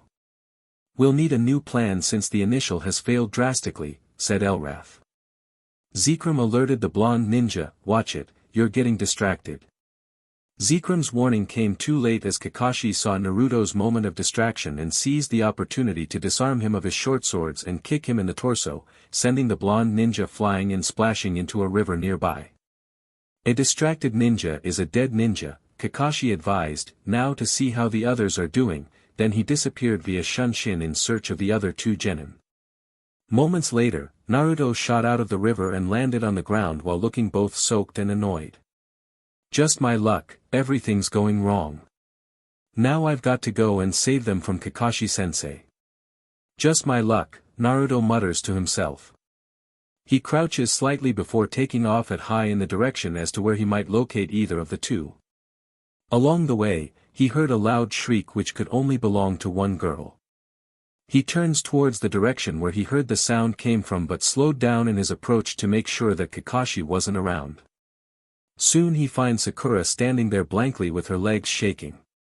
Naruto took a closer look and had an idea what's going on. It looks like she's trapped in a genjutsu cast by Kakashi-sensei. I knew something like this would happen all because she wouldn't listen to me. The ninja was seriously considering leaving Sakura behind for so many reasons, with most of them being good ones, but he wouldn't. First being that they're teammates and fellow shinobi of Konoha, second being that this test is all about teamwork and no doubt Kakashi might be observing him from somewhere, and third is he's too much of a nice guy to bear that much of a grudge. Sigh, sometimes I hate being a nice guy, Naruto mutters to himself as he creates a shadow clone to dispel the genjutsu and also carry her to somewhere conspicuous to hide from Kakashi. In the meantime, here's hoping that Duckbutt isn't as completely defeated as her. That would be wishful thinking, said Drago. I know. Meanwhile, Sasuke was not having any luck. No matter what he did, he couldn't get a beat on this guy. After a few more minutes of swinging a few punches and kicks, Sasuke got tired of this. He jumped back from Kakashi and went through set of hand signs which the jounin recognizes and is shocked to see. Fire style, fireball jutsu, the boy inhaled and shot out a massive fireball from his mouth, shocking Kakashi. A genin can't do fire jutsu, Kakashi thought, it takes way too much chakra. The flames enveloped Kakashi and Sasuke smirked at his victory. However, when the flames fell and revealed a burned log, Sasuke looked around to try and find Kakashi until he felt something grip his leg. He looked down to see a familiar arm sticking out of the dirt. Earth style, head hunter jutsu. Sasuke was then pulled underground and buried up to his neck in the dirt. Kakashi rose out of the ground a few feet away. You know, Naruto could at least keep me on my toes since he has many more surprises than you, Kakashi teased him with that ice smile of his. The last loyal Uchiha was humiliated by this. He couldn't understand how he, an elite member of the Uchiha clan, was beaten so easily while the deadlast could hold his own. At that time, Naruto was hiding behind a tree trunk and concealing himself whilst watching the situation silently. Now to figure out a way to get him out of there safely, it's obvious that Kakashi-sensei doesn't plan on leaving anytime soon since he knows that I might show up to rescue that duckbutt, thought Naruto. It would be best that you find a way to forcefully separate him from the boy to make things easier for you. Fortunately, you have the means to do just that, said Model Z. Yeah, I just figured out how to do that. Meanwhile, Kakashi was reading his orange novel, or that's how he made it to look from the outside. He's actually pretending to read while keeping an eye out for Naruto since he's well aware that Sakura is currently out of commission, knowing better to be on guard with that ninja lurking around. Suddenly, something came flying out from the trees and struck near the feet of Kakashi, who looked down to see several kunai with exploding tags, causing him to immediately leap away to get out of range. However, what he didn't expect was for the kunai to dispel and reveal clones of Naruto in their place. I see, he had his shadow clones transform into those kunai and tricked me into think that they might explode so he could get to his teammate. How sly of him, thought Kakashi, admiring the cunning of his teacher's son. Get me out of here, dope. I can deal with him myself. Sasuke demanded. Sorry, but that's not what I have in mind, Naruto replied. What are yo dash? Sasuke felt someone pinch a part of his neck from behind and fell unconscious as a clone uses the substitution jutsu to swch places, then another clone carries him on his shoulder. Kakashi quirked an eyebrow at this. Knocking out your own teammate, is that something you would do in real-life combat? Desperate times calls for desperate measures, Kakashi-sensei. He would have been more of a hindrance, considering that I had already asked both him and Haruno to work together but they refused. This left me with the only option of getting them out safely and having to face you alone, Naruto explained, as the clones begin running for the woods. Do you really think that I would stand back and let you get away? Kakashi starts sprinting towards the escaping clones. Naruto smirks, of course. Not, which is why I have to make myself too irresistible to ignore. Speed rave. He crosses his arms together in front of himself as his body began emitting a light blue aura, then he broke his arms apart while air was pushed out from around him and he calls upon his twin short swords that are now glowing with the same aura. Naruto took one step forward and was already moving at blurring speeds and attacks a shocked Kakashi, who dodges with a shunshin and stands a short distance away as the clones successfully enter the woods to hide. That speed, he's moving faster than before. What was that jutsu he used, thought Kakashi, his eye narrowed at Naruto, who twirls his short swords a few times. Coming at ya, sensei. Charger. Executing the skill, Naruto rushed up to Kakashi and attacked with a horizontal slash from the Bakuya, then followed up with a spinning vertical slash of the Kansho before leaping into the air and attacking with a roundhouse kick before ending the combo with a powerful cross slash, all of which Kakashi managed to evade or deflect with his kunai. Then he countered by grappling Naruto's arms as he spun round several times before tossing him far away. However, Naruto twisted his body in midair to land on the ground feet first. I am the bone of my sword. Blue circuit-like markings appeared on Naruto's arms and spread across his body before forming a marking on his left shoulder, resembling an unknown emblem, projection. He began materializing copies and throwing them at Kakashi as he dashes towards him as the Jounin evades and deflects the incoming projectiles until he was upon his opponent. Steel fans. The ninja creates copies of blades, while holding 3 in between the fingers of both hands to resemble that of fans before attacking fiercely. Just what kind of training has he gone through and where on earth did he learn these techniques? Kakashi was confused to no end with he's being pressured like this, at this rate. Let's see you block this. The aura emitting from Naruto's body flares as he executes his finisher by rapidly striking forward with a 4-hit combo, ending with him cutting 5 slash marks of light into the ground. However, Naruto took note that in place of Kakashi is a wooden log which has been sliced up into many pieces, meaning that the Jounin had used the substitution jutsu to avoid the attack. Kid, behind you. Kurama called out in alert. I know. Sword wall. Naruto conjured multiple copies of Kansho and Bakuya and having them float around him in a protective circle. Smart move, gonna be a bit tricky to get past those, a familiar voice spoke up from behind. Naruto turned around to see Kakashi standing before him, but then he noticed that his headband had been raised to reveal his other, shocking the boy upon seeing what exactly it is. That's, Naruto was in disbelief. A Sharingan, Kurama mutters with a growl, reminding him of his unpleasant relation with the Uchiha, especially Madara. Kakashi rubbed the back his head. Well now, I wasn't expecting myself to have to resort to using the Sharingan during the test when I woke up this morning. Oh yeah? Well, I wasn't expecting to face someone using a Sharingan when I woke up either, Naruto commented, becoming even more vigilant than before. Hearing about how deadly that particular dojutsu from his bijou made him rather wary, considering that the person responsible for that night is still out there. So, what will be your next move? Kakashi inquired, seemingly acting lazy, but Naruto wasn't fooled. Nothing more than to bring my A game into this fight, and I know just how to do that. Naruto crossed his arms together and concentrated. Drago, I'll need your help for this. Say no more, hatchling. Show him the power of the flames, said Drago eagerly. Elemental link, firestorm. Naruto's body began emitting a bright red aura as the atmosphere grew hot, then he broke his arms apart while heated air was pushed out from around him, and his twin short swords are now glowing with the same aura. Kakashi's eyes widen in shock. He can use fire too. But it's like an elemental variation of that technique. I'd be careful here. Here I come.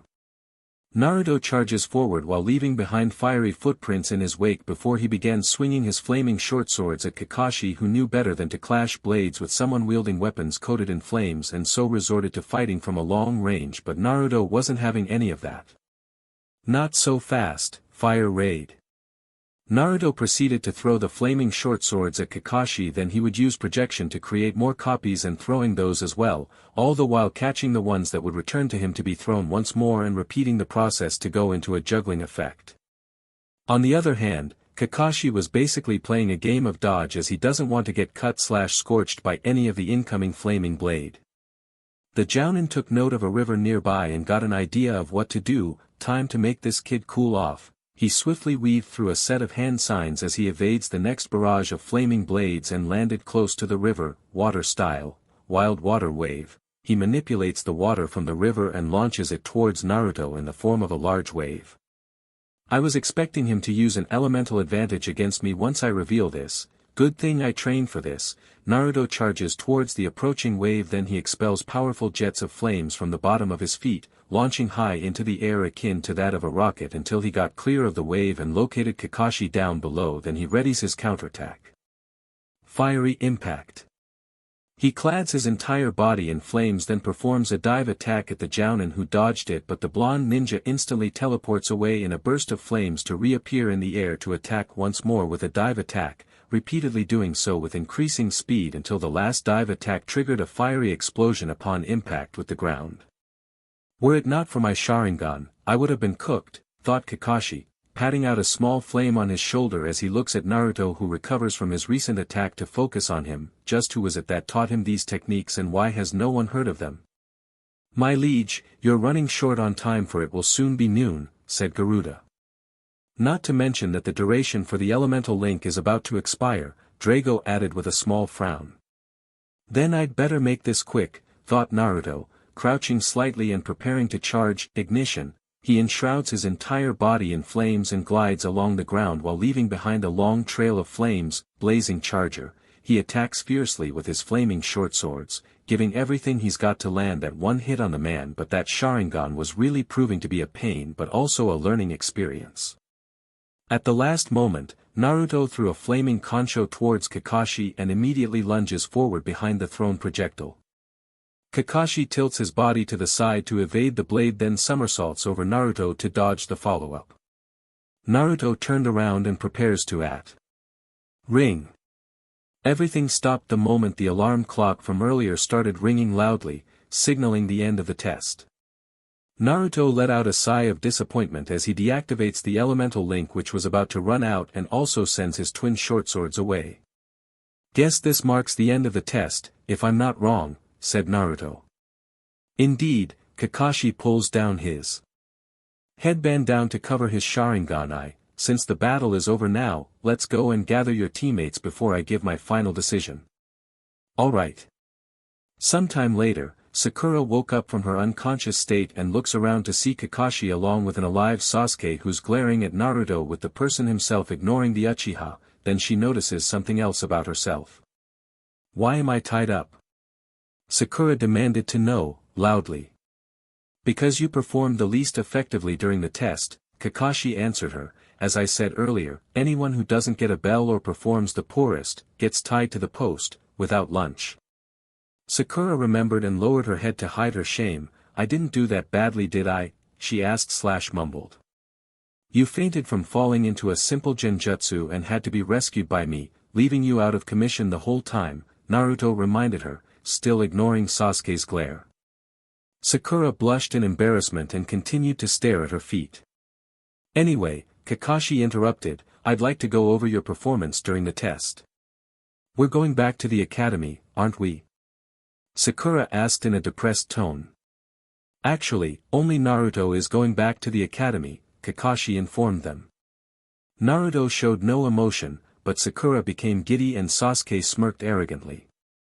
Wait, Sakura began, does that mean Sasuke-kun and I are dash? Completely hopeless, Kakashi interrupted with a stern expression. The two genin in question were shocked by this. What? Sakura asked, hoping she had misheard him.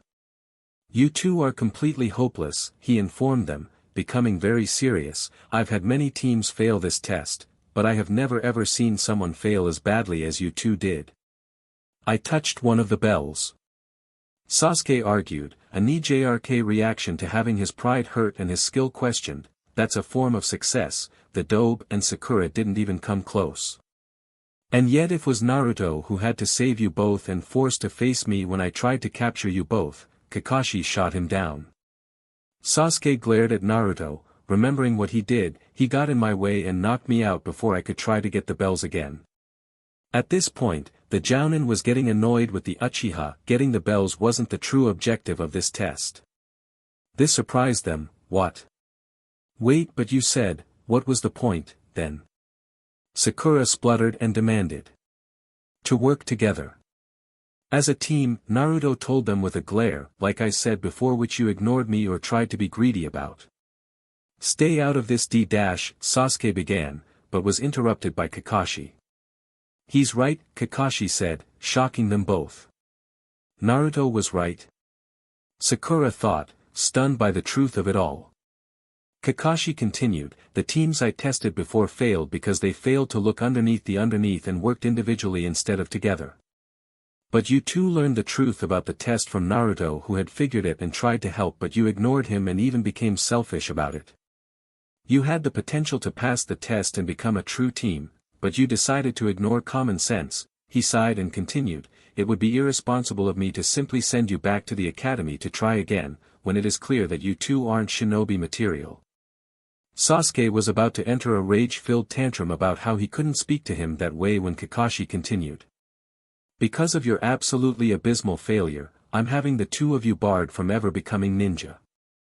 Sasuke and Sakura's eyes widened considerably and their expressions showed absolute horror and fear.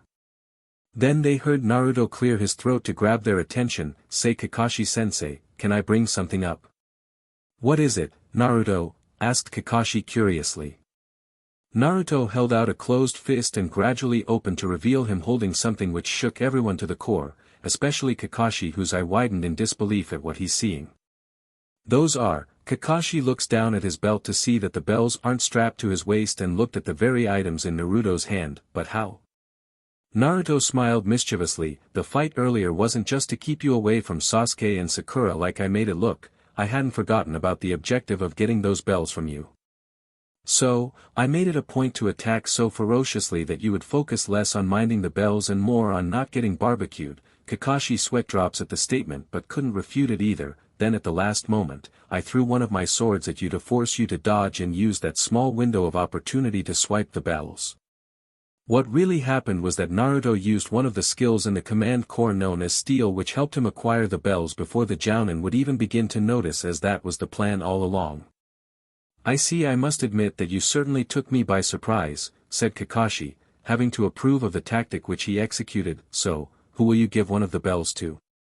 Naruto turned to Sakura and Sasuke, the former feeling very nervous considering their very bad relationship ever since the academy and how he no longer has feelings for her, not to mention how she spoke to him during the test.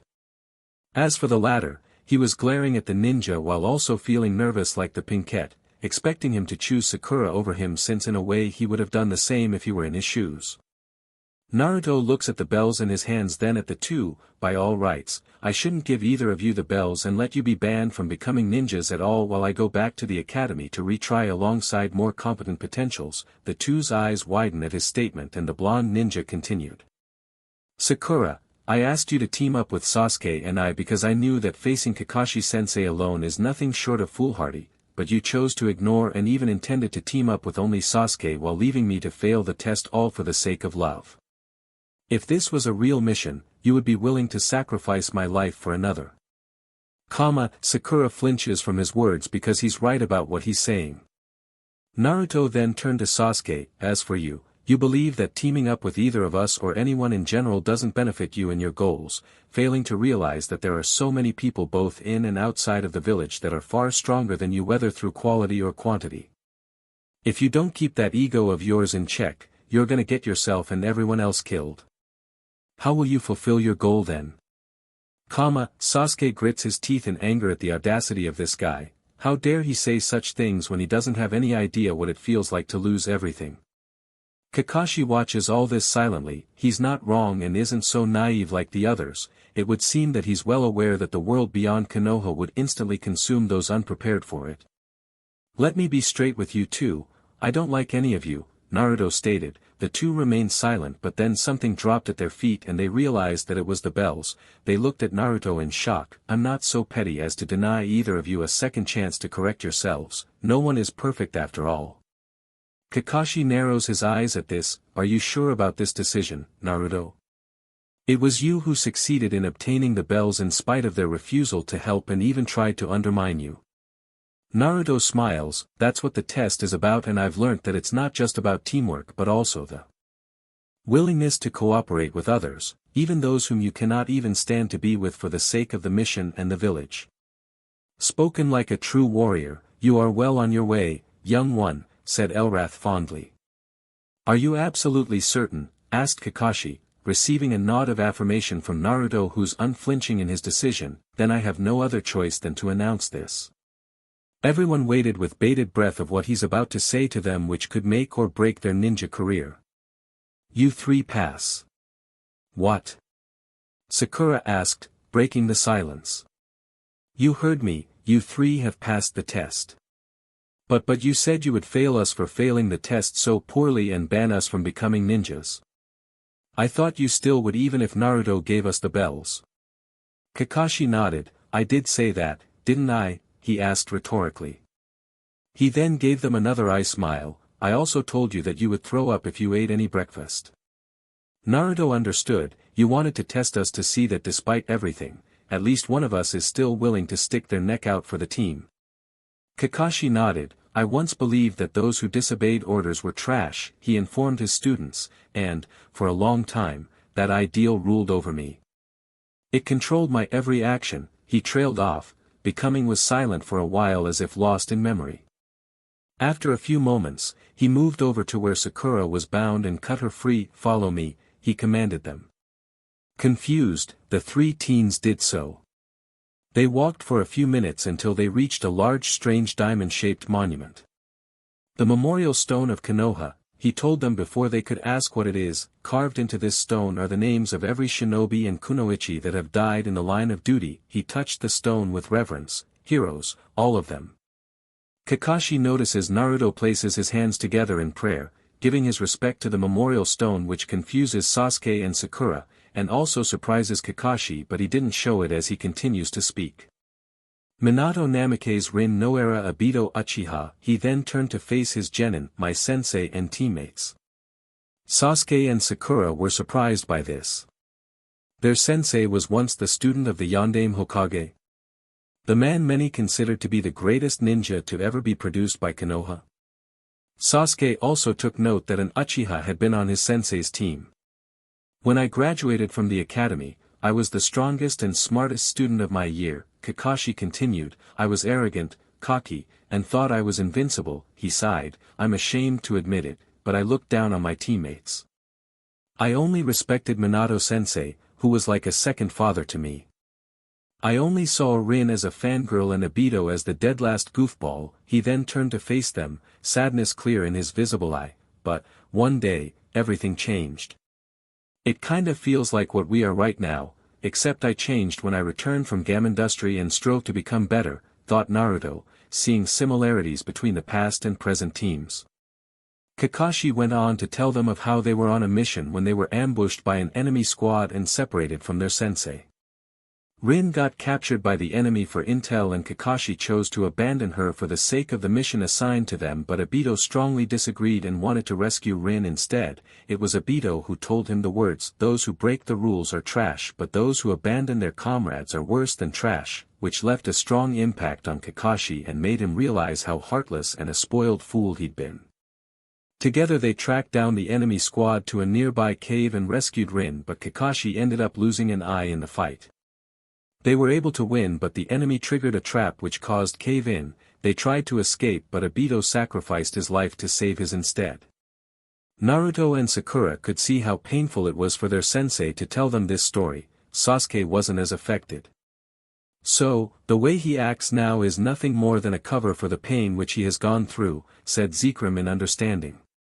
Kakashi continued, "Since that day, I vowed to put my comrades' well-being ahead of my own, to protect them like Obito would have." His expression then showed pain again. Rin died on a mission a couple of years later and Sensei, well, you all know what happened to him. They nodded. "And that," the silver-haired mentor said, "is why I value teamwork so much and why you should as well.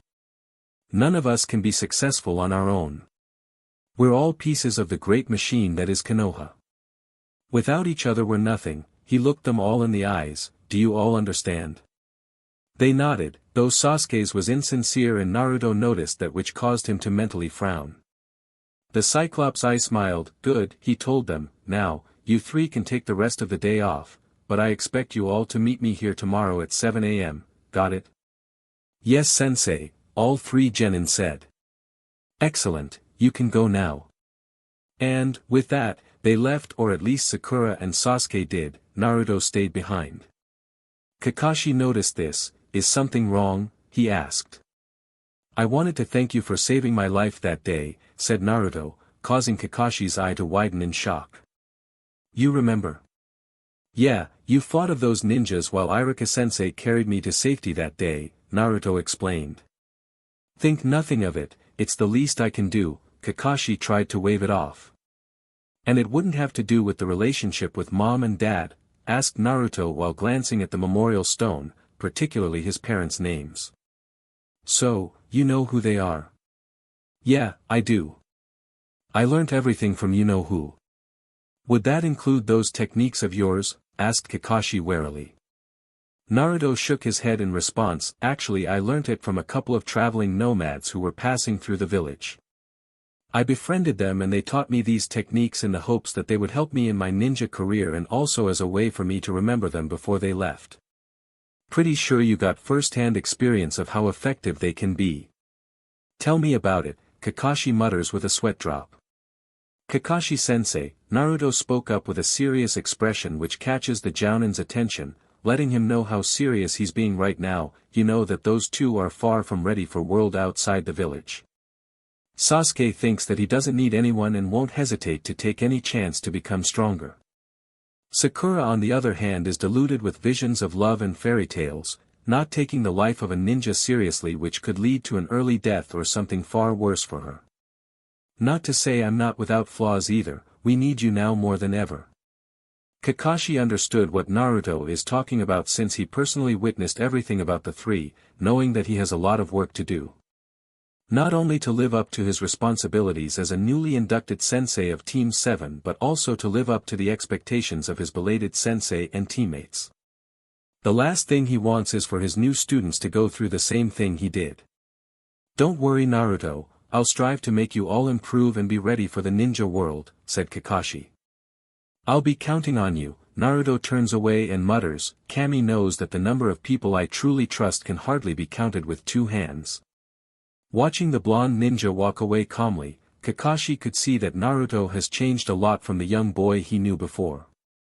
This new Naruto is more mature, calm, observant, and also stern when the situation calls for it, which reminds him a lot about Minato when his sensei gets serious. The Cyclops finds this both reassuring and also concerning, but he'll see what he can do along the way. Kakashi turns to face the memorial stone with a contemplative expression. "Minato Kushina Abito Rin, I hope I can help these kids grow up into proper ninjas." While walking through the streets in direction of his home to relax, Naruto was so lost in his thoughts that he did notice that the screen of his handheld flickers several times to reveal a familiar symbol glowing for a couple of seconds as a voice whispers, "Na you too."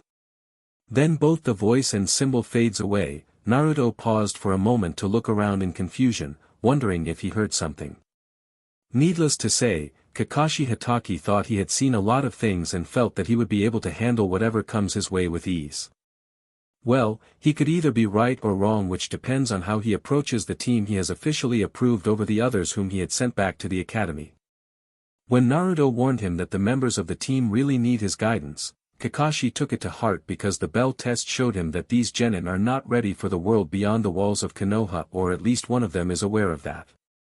First is Sasuke. The Jounin was quick to see that the Uchiha has this warped belief that he can handle anything on his own and doesn't believe in teamwork, which is far from the truth.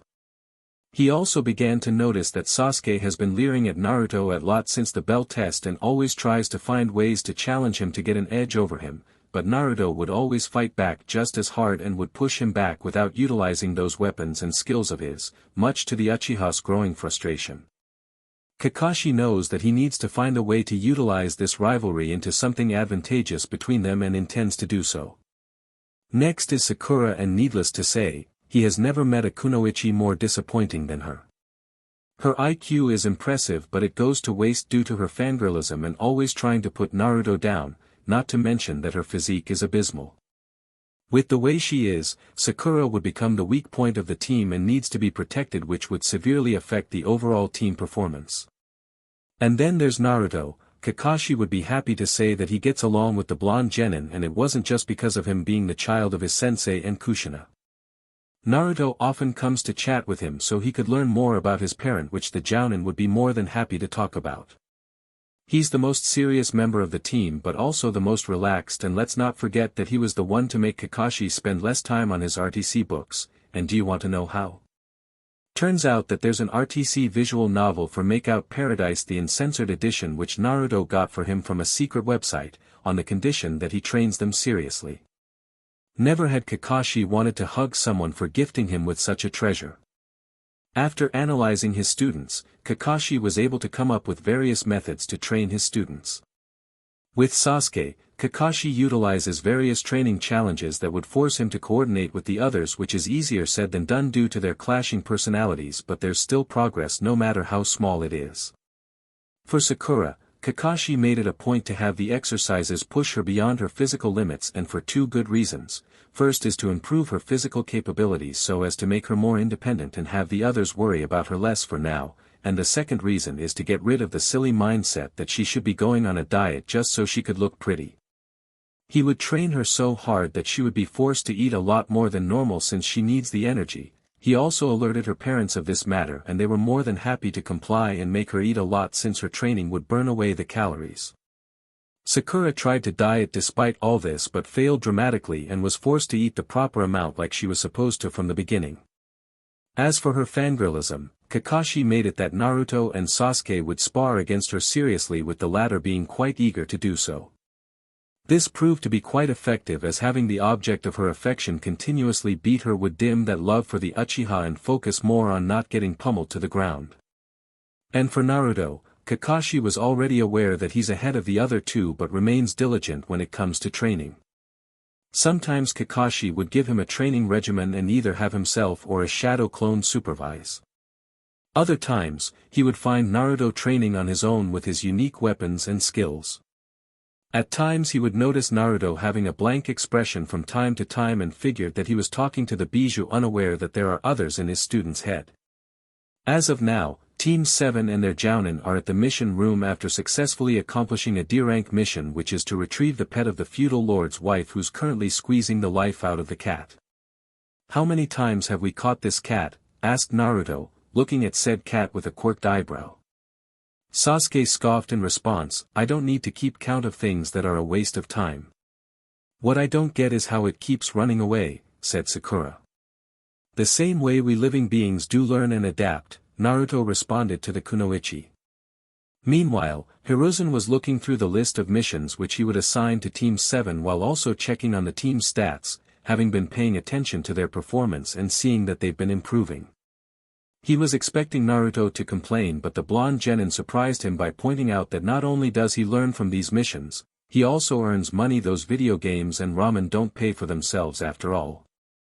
"Interesting, I've noticed that Team 7 has completed more than 20 D-rank missions, which qualifies them for a C-rank mission," said Hiruzen. This gained everyone's attention as they know what a C-ranked mission would mean for them. This enables Naruto and Ko to go beyond the walls of Konoha to the outside world. This fills the three genin with both excitement and trepidation. However, the jounin is the one to decide whether to accept this mission or not for the team. "So tell me, Kakashi, are your genin ready for this mission?" Kakashi stood there silently in thought for a moment before giving his answer. "When I first took them in as my students, they were like kunai with blunt edges until I sharpened them up a bit. I can say with confidence that they're ready for a C-rank mission." Sasuke smirked as this would be an opportunity for him to test his strength against enemies outside the village. Sakura was unsure but snapped herself into focus if she doesn't want to drag the others down. Iruka wanted to protest, but then he glanced at Naruto, who smiled at fondly and nodded as if to silently assure that he would be fine on this mission. The Chunin recalled how he defeated Mizuki, who had used a DRG to empower himself before, plus Kakashi would be with them, so there's not so much to worry about. Hearing Kakashi's affirmation, Hiruzen responded, "Very well, I'll give you the details of this mission. Your team are to serve as bodyguards to the client, ensuring his safety throughout the journey to his destination. Finally, a worthwhile mission. That will take us to the outside world beyond these walls," said Drago. "I can understand your impatience, Drago. But do try to compose yourself more," said Elrath in a mildly scolding tone. "Who will we be guarding?" asked Sakura curiously. "Wait just a moment, I'll send for him right now." Hiruzen turned to one of the ninja guarding the door. "Please retrieve the client and tell him we are ready." The shinobi bowed and walked through the door, going to retrieve the client. It wasn't long until the door opened and a civilian man walked through. He was old with gray hair, wrinkled features, and large beard that was also gray. He wore glasses that covered his dark eyes. He wore a sleeveless V-neck shirt with an obi, pants, and a pair of sandals. He also carried a towel around his neck, wore a pointed hat on his head, and had a hip flask on his left side. "'Bout DMN time you finally got me someone," he grumbled, taking a swig from his flask. Then he saw Team 7, "This my SCRT?" The Hokage nodded, "It is, Tazuna-san." Tazuna looked them over and then scoffed with dismissal. "So I pay good money for this and I get a pink-haired princess, a silver cyclops, a broody punk, and a blondie with hair spikier than a porcupine." Sasuke and Sakura looked enraged and ready to attack, while Naruto took in a deep breath to calm himself due to Elrath having been teaching him how to control his temper. Kakashi spoke up before things got heated. "You get what you pay for," he told the old man while giving him a nice smile. The Hokage decided to intervene. "Team 7, this is Tazuna, an architect from Wave Country," he informed them. "He came to our village to conduct business and now wishes to return home. Your mission is simple, SCRT Tazuna to his home in Wave Country, guard him while he finishes his latest project, and then return. Do you accept this mission?"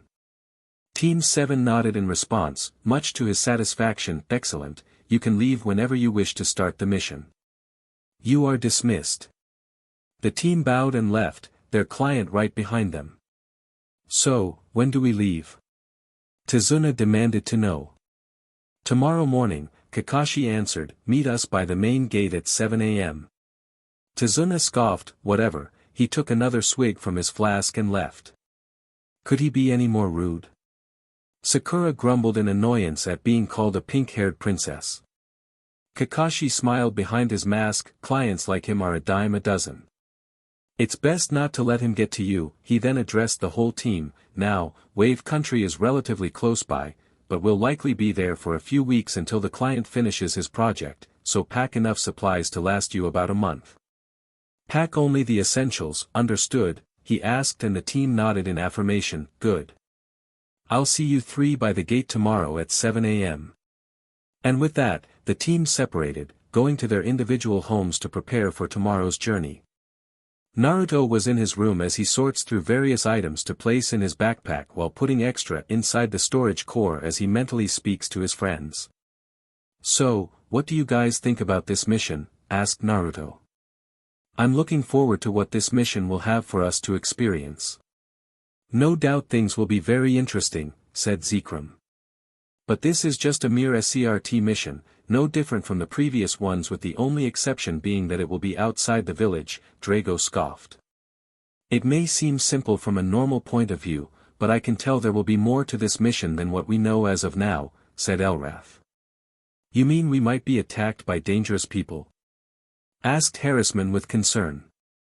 Gatchman hummed thoughtfully. According to my analysis of the mission parameters, the only things likely to attack are bandits and wild animals given our client falls under the category of a civilian with a standard occupation. Even so, we need to be wary of unknown factors in order to avoid being caught off guard, said Styria. Worry not, my liege. Rest assured that we're ever ready to aid you against any opposition, said Garuda. Thanks guys, I really appreciate it, said Naruto thankfully. And besides, I get the feeling that things won't be so boring this time around, said Kurama factually. After packing his items and ensuring that he has everything he need, Naruto went to bed for the night. The next day came and everyone had gathered at the main gate in accordance to the agreed time. Naruto may seem calm on the outside but he couldn't deny that he's excited to venture out and see what the world has in store for him. Sasuke remains aloof and uncaring while Sakura was nervous since this is also her first time outside the village. Kakashi was also with them, for once not being late since this is a mission which he needs to treat with seriousness. Tazuna was already drinking alcohol in the morning much to everyone's mild annoyance since his dulled sense of judgment might get in the way of their mission. Alrighty then, I hope you're all packed and ready to go, Kakashi inquired of his students. Naruto responded with a thumbs up, all prepped up. Sasuke scoffed, I already have everything that I need, let's get going already. I'm also ready, said Sakura nervously. Yeah, great, good for you, Tazuna said, interrupting them, can we go now? Kakashi ignored his tone and nodded, sure, let's go. He turned to his team and gave them instructions, Sasuke, you stay next to Tazuna. Sakura and Naruto, you two take up the front. I'll stay in the rear, where an attack is most likely to come from, he ordered. The three genin nodded and did as they were told. And so, Team 7 left on its first mission outside the walls of Konoha. As they trekked through the forest, Sakura decided to break the silence by asking about why Tazuna hadn't hired other ninjas closer to his homeland. Kakashi went on to explain about the 5 main shinobi villages with Konoha being one of them. While there are other smaller ninja villages, clients don't rely on them most of the time and would prefer to hire shinobi of the main hidden villages since they'd offer guaranteed quality compared to the minor villages. While the conversation went on, something caught Naruto's attention, a small puddle of water which he found odd since it hadn't rained several weeks prior to today's mission, plus Kurama's NES detected negative intentions from it. Naruto took on a more loosened stance in preparation as they walked past, suspecting that Kakashi might also be aware of the oddity. Sure enough, 2 blurs shot out from the puddle as they rushed forward and wrapped Kakashi in razor-sharp chains, with the Jounin's eye widening in shock before they gave a sharp tug on the chains, shredding him to pieces. Kakashi-sensei, Sakura screamed in horror and disbelief at what just happened. Tazuna was also in a similar state. 1 down, 1 attacker began. 4 to go, the other finished.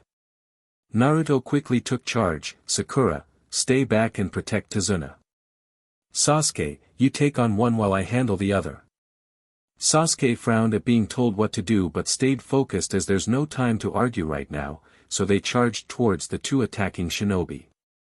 Said shinobi were shocked to see two genin actually fighting back. Aren't they supposed to be frozen in fear upon witnessing the death of their sensei? Regardless, they activated the release mechanisms inside their gauntlets and separated themselves from the chain that connected them, allowing them to engage their attackers individually.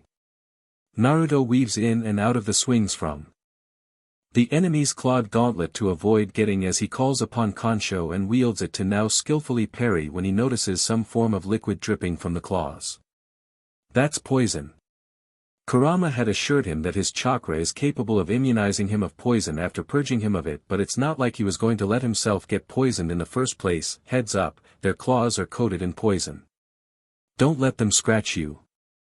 Sasuke, who had ducked underneath a claw swipe from his opponent before knocking him back with a high kick to the chest, gave a subtle nod in affirmation without turning around to keep his focus on the opposing shinobi. Back with Naruto, he knew that he shouldn't prolong this fight and decided to end it quickly with a powerful technique.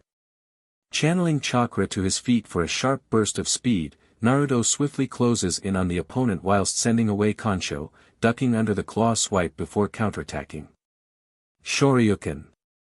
Naruto attacks with an uppercut so powerful to the point that it shatters the enemy ninja's mask upon impact, judging by the sound of bones cracking with both rising into the air before landing back on the ground, albeit with Naruto landing on his feet and his opponent crashing back first on the ground and laid there, clearly unconscious. The other masked shinobi saw his partner's defeat and his eyes widened in shock. Gozu, he cried out, but this reaction proved to be his undoing as he was kicked in the back of the head by Sasuke, also rendering him unconscious. Good job you three, a voice called out. The group turned and saw Kakashi Hatake, alive and completely unharmed with his favorite book in hand like he wasn't attacked. Sensei! You're alive! Sakura cried out with joy and relief. The group noted that the pieces of Kakashi had transformed into wooden splinters, indicating a substitution. You certainly took your time, Kakashi-sensei, Naruto noted, grabbing the knocked-out ninja by the collar and dragging him over to restrain him with ninja wire along with his partner. The man I smiled, I wanted to see how you all would do without me, and I must say that you've done well.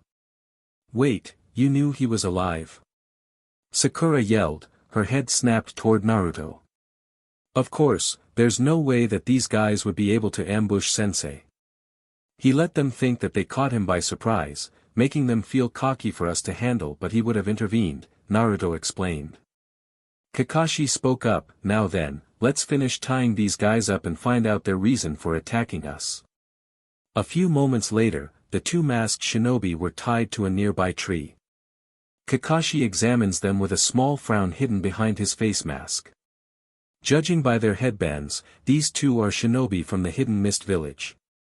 They specialize in relentless attacks, fighting no matter what the sacrifice, said Kakashi. How did you know about our ambush? Asked one of the masked ninjas. A puddle on a clear day like today when it hasn't rained in weeks. You stood out like a sore thumb that even one of my dear genin spotted the oddity. It's clear to me that you failed to take the weather into account when you planned to ambush us. Upon hearing his explanation, Sasuke scowled as it meant that Naruto was the one to spot the enemy when he didn't, and Sakura was just as surprised. Kakashi continued to speak, which now raises the question, why would you go through all this trouble to ambush us? I doubt that you're targeting my students since there's no bounty, and I'm also excluded since you wouldn't be that desperate, so that means, he turned to a nervous Tazuna with a serious expression, there seems to be some details our client purposely left out. Tazuna opened his mouth to speak but Naruto cut him off, don't try to lie to us, if we can see through their ambush then what makes you think you can do better? Hearing this, the old man sighed in resignation before revealing the truth to them, the mission wasn't a lie, I desperately needed protection because people like them are trying to stop me from completing the construction of the bridge. Kakashi frowned, you paid for a C-rank SCRT and protection, which means protection from bandits and highwaymen. Protection against rogue shinobi falls under B rank or even higher, you knew that you'd be attacked by shinobi and yet requested for C-rank protection, putting my students in danger. Naruto could sense the guilt in Tazuna as well as desperation. What would drive him to go this far? Could you tell us why you went this far to ask for our protection? Naruto notices the others looking at him, wondering what he's doing. Let's at least hear him out. There has to be a reason and he's surely not doing this out of malice. Tazuna turned to Naruto, whom he had written off as a kid and regretted underestimating him. The reason for all this is because of one man, I'm sure you know him, a shipping magnate called Gato. Kakashi's eye widened in shock. You speak of Gato, the same Gato from Gato Transportation? Everyone knows him. Only on the surface would you know him as the executive of a respectable company, but underneath that is a scoundrel with ruthless methods, taking advantage of his rivals and leaving no stone unturned in getting what he wants while secretly dealing in selling DRGS and smuggling. So, a human with a dark heart and greedy ambition to control all under his rule, said Elrath with a frown. Tazuna continued, a year ago, Gato set his sights on the land of waves. He came to our island and used his money and power to take control of all the boats and other forms of transportation. Anyone that tries to oppose him would disappear, instilling fear into everyone. In due time, Gato had gained control of the economy, the government and our very own lives. But there was one thing that he fears. The bridge that you're building, said Sakura in realization, if you complete it and connect to the mainland, it would cripple Gato's control over the island since you would no longer rely solely on Gato's shipping. Even so, why didn't you tell us the truth? Asked Kakashi.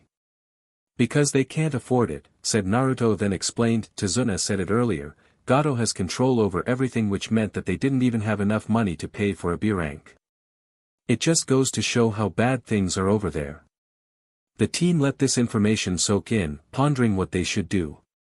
What do we do now? Sasuke asked after a few minutes of silence.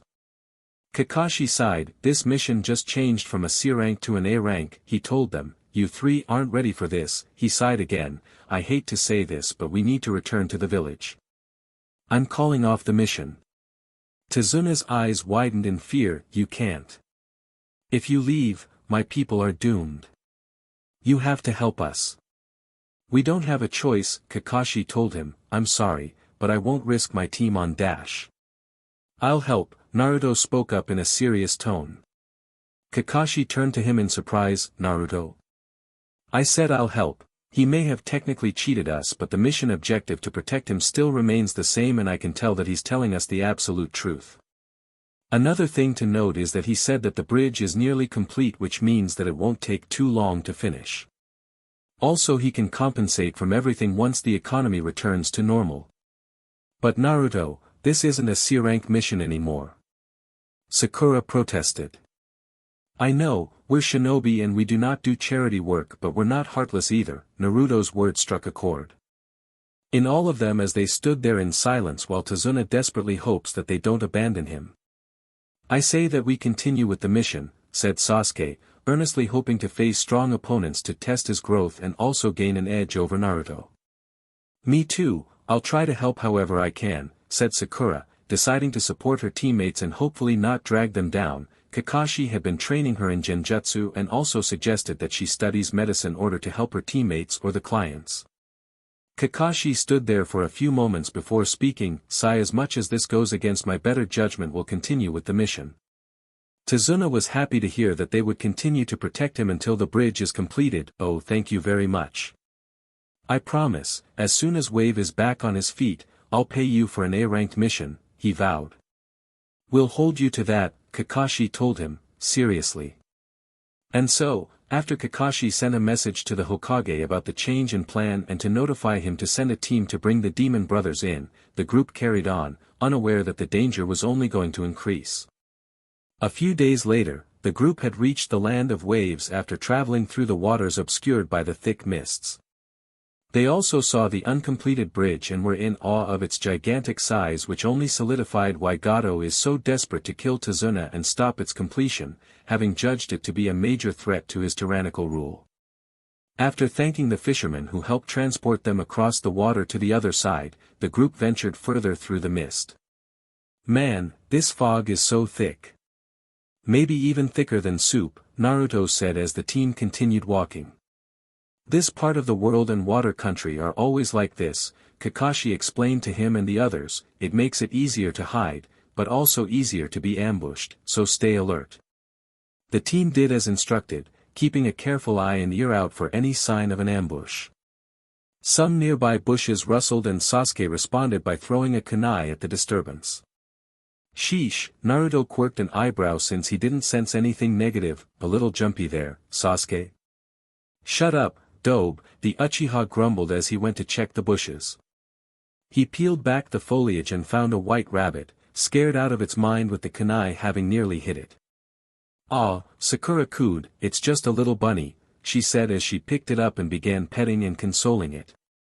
But Kakashi and Naruto, because of the Shiva sisters, noticed something strange. "Naruto, that rabbit isn't normal," said Nick seriously. "What do you mean?" asked Naruto. "Rabbits only have white fur during the winter. It's summer right now, so its fur should have turned brown months ago," Jiraiya explained. "So that means," Naruto's eyes widened as he sensed killing intent from behind. "Get down." Kakashi had already figured out what's going on as he tackles Tazuna to the ground, with Naruto doing the same with Sakura while Sasuke dove to the ground as well. At that very moment, something flew right at where they stood as it wheezed through the air, clearly aiming for where their heads were before lodging itself halfway into the trunk of a nearby tree. Everyone had gotten to their feet when they noticed a man standing on the hilt of the large blade with his back towards them. Well, the man said in a deep tone, "To sense my attack in time to dodge, you haven't lost your touch, and it seems that one of your students show promise." He then turned to face them, giving them a clearer look at him. He was tall and noticeably muscular with pale skin, short spiky black hair, brown eyes, and incredibly small eyebrows. He was shirtless, showing off his muscular torso, with his chest only covered by a belt, likely where he attached his blade to, behind his back. He was wearing baggy pants with the striped pattern typical of the hidden mist and wrist warmers extending up to his elbows, with matching leg warmers. He wore a hidden mist headband on his head with a slash through it and bandages covering the lower half of his face. Kakashi's eye narrowed upon recognizing who stands before them in tension, Zabuza Momochi, the demon of the hidden mist. Zabuza smirked behind his mask. "Guess I should feel honored that you know me, Kakashi Hatake of the Sharingan." Both adults have an intense stare down while the others sans Naruto just looked in confusion. Sasuke was staring at Kakashi in surprise after hearing that he has a Sharingan. Naruto on the other hand wasn't, as Kakashi told him about it during one of the personal conversations about the past. "Some info about this guy would be nice, sensei," said Naruto, wanting to be more aware about their opponent, who's obviously far more threatening compared to the ones they'd dealt with. Kakashi complied. "He's a rogue shinobi from the Hidden Mist Village, been in the bingo book for good reason, as he's a former member of the Seven Swordsmen of the Mist, one of the most feared group in shinobi history. In other words, he's someone you shouldn't approach carelessly unless you have a death wish. Which is why I'm kind of hoping that this doesn't evolve to a fight. I'm currently leading my students on a mission right now, so it'd be better if we go our separate ways," said Kakashi, internally hoping for this to be a chance encounter but wouldn't allude him to the possibility of why he's really here. Zabuza scoffed. "Sure, so long as you left the architect behind, then you can be on your merry way." Kakashi sighed. "I'm afraid we can't do that, for he's our client and the main factor of our mission. I guess it has to come down to it." The rogue ninja grinned. "Just keep in mind that I gave you a chance to back out." Kakashi turned to his team and commanded them, "Triangle formation. No matter what happens, protect the client. I'll deal with Zabuza." The triangle formation is a tactical formation whereby each person would only account for a third of the area while leaving their backs to their comrades behind them. Meanwhile, Zabuza smirked and made a hand sign, water style, hidden in the mist jutsu. Suddenly, the fog became much thicker, so thick that you could cut through it with a knife, hiding Zabuza from view. "Be careful." Kakashi called out to his team. Zabuza is a MSTR of silent killing. He'll use the fog to get close enough to strike. It was at that moment that an aura of killing intent enshrouded them. Kakashi and Naruto were unaffected, but Sakura, Sasuke, and Tazuna were trembling in fear. Turns out that Naruto had been mentally training himself by exposure to Kurama's killing intent and gradually adapted to it, therefore Zabuza's killing intent isn't affecting him as much. 8 vital points. Zabuza's menacing voice seemed to come from all directions: larynx, lungs, liver, spine, jugular, arteries, kidneys, heart. They could hear the excitement in his voice, so many choices. Kakashi channels his chakra to release a burst which blow back most of the mist surrounding them in order to recover a bit of visibility. Calm down, hatchling. The enemy may have impaired most of your 5 senses, but you have other ways to detect. You need to clear your mind and focus, said Drago. Roger that. Naruto took in a deep breath then exhaled as he closes his eyes in concentration. What is this feeling? Why can't I move my body? Is this what it means to show the intent to kill? Sasuke thought, this feeling reminding him of that particular night. Sakura had it worse, being paralyzed with fear and finding it very hard to breathe. She looks as if she would collapse at any moment due to the enormous pressure. Kakashi then spoke up, everyone stay calm, you don't need to panic. As long as I'm here, I would never let my comrades die while I still breathe. His words eased Sasuke's and Sakura's state of distress while Naruto smiles in acknowledgement. But then a dark chuckle of amusement echoes through the mist. I wouldn't be so sure about that. Zabuza had decided to reveal himself standing right inside the formation with his massive blade raised to cleave the old man in 2 from head to toe. He prepared to swing his sword when he caught sight of something from the corner of his eye. Instinct made him barely move away in time to dodge a slash aimed at his back but didn't dodge completely as his skin was slightly nicked. Zabuza spun round to see Naruto standing there in a ready stance with a white single-edged short sword in hand and his eyes were closed. He could actually sense me in spite of my stealth, and where did that weapon come from? I didn't see him reach into his backpack before all this, thought Zabuza, confused at how this supposed genin almost got him. Naruto frowned in annoyance, darn it, I missed. I was hoping to take advantage of his overconfidence and bait him to get close enough to land a serious hit only to miss. It would seem that his instinct was what saved him, but now he'll be more wary of you, said Zekrom. Gotta give where credit is due, kid. You're one of the rare few to be able to detect me in spite of my stealth, which I take great pride in, said Zabuza. I'd take it as a compliment if you weren't trying to kill us, Naruto retorted. I feel bad for letting such talent to waste, but I got a job to do. Before he could proceed further, he was suddenly stabbed in the back from behind by Kakashi only to suddenly dissolve into water. Darn it, I thought I could take advantage of Naruto distracting him, but he replaced himself with a water clone. I need to hurry and take him down, thought Kakashi. In the next moment, the Jounin found himself bisected at the waist courtesy of Zabuza's massive blade, but the 2 halves burst into smoke, revealing to have been a shadow clone in place of the original. TCH, guess I'll have to handle Kakashi first. The BRTS will be much easier to deal with once I've taken him down, thought Zabuza. With that, the 2 began to clash, a kunai against the Kobikurabocho as they dart in and out of the mist. After several minutes of the sounds of metal hitting metal, the 2 broke away to rest for a moment. He's good, better than I thought. It looks like I'll have to bring out my trump card. Kakashi surprises his team by grabbing his headband and pulling it back to reveal what was beneath their sensei's headband. An intact eye with a scar around it, a fully matured Sharingan eye. So that's the Sharingan that he received from his belated friend Obito, thought Naruto. It really is a Sharingan, but how did he come to possess it, thought Sasuke with a frown. Zabuza saw his opponent's secret weapon and grinned, so the rumors are true, you do have a Sharingan eye. Enjoy it while you can, Kakashi told him, it will be the last thing you ever see. The 2 then continued their fight, with everyone noting how Kakashi's speed and reflexes were vastly improved by his Sharingan. Kakashi was beginning to gain the upper hand when Zabuza suddenly uses a water clone to distract his opponent long enough to gain an advantage. Water style, wild water wave, the swordsman shouted after forming hand signs. Then he launches a wave of water which slams into Kakashi and knocks him down and back several feet before splashing into a lake.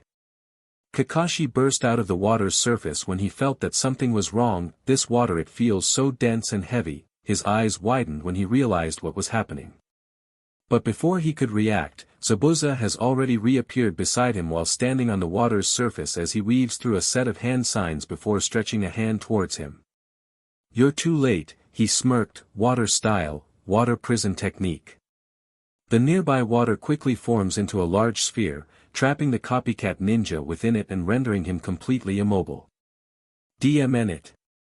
Kakashi mentally swore in frustration, "I can't move."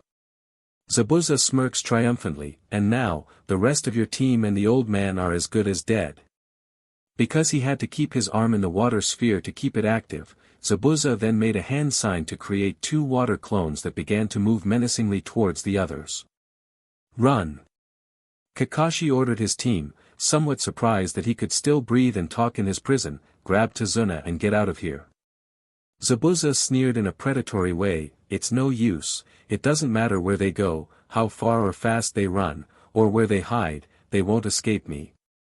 At this point, the swordsman's killing intent was now saturating the air. Sakura and Tazuna were now visibly shaking in fear, close to passing out from sheer terror while Sasuke gritted his teeth.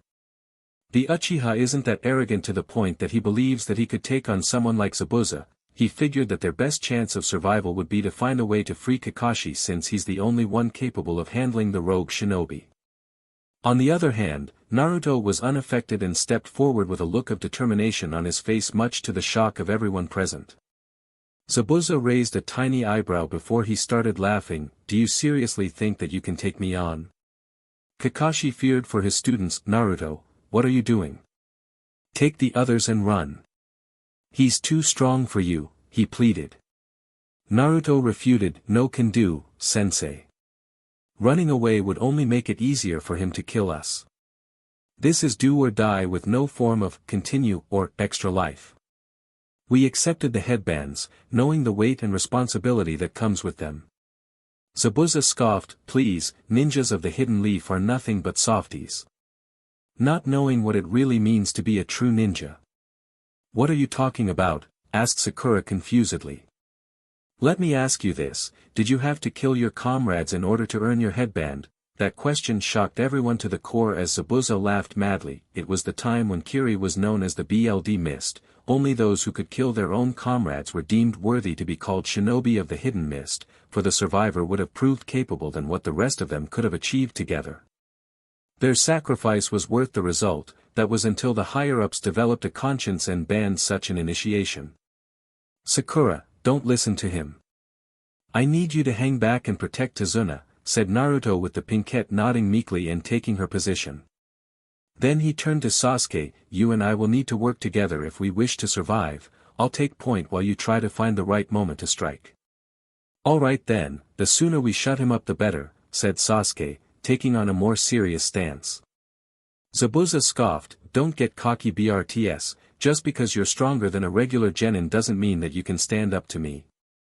You're right about me being an uncommon genin, but you see," Naruto calls upon the black short sword to dual wield alongside the white one, which quickly caught the swordsman's attention to how he did so without forming hand signs. "I'm definitely not your garden variety genin." "My liege, allow me to aid you in this battle," said Garuda, wanting to help Naruto. "Then let's do this."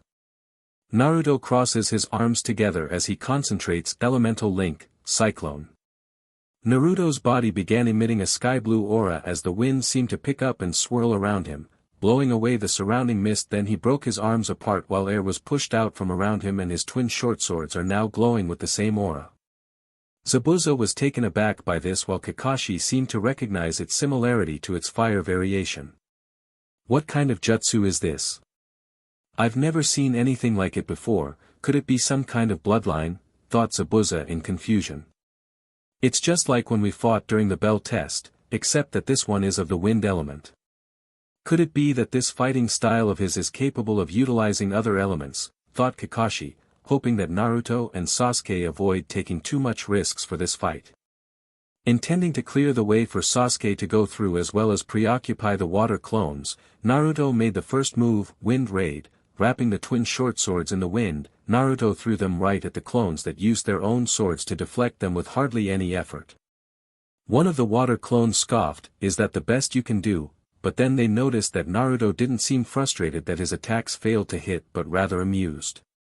Suddenly, one of the water clones felt something slice deeply inside their back which forcefully dispelled it. The rest turned around and were surprised to see the very short swords that they had deflected earlier were attacking once more. Turns out that linking with Garuda grants him the ability to manipulate the wind, and he's currently using it to guide the short swords to relentlessly attack his targets without losing momentum. But this is nothing more than a distraction.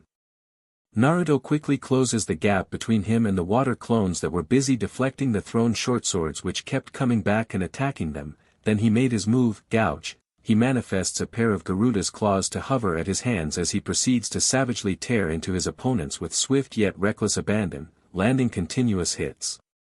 A few of the water clones were taken down, but the rest were now focused on him and began to attack with their swords, to which he responds in kind with the Garuda claws, either attacking or defending.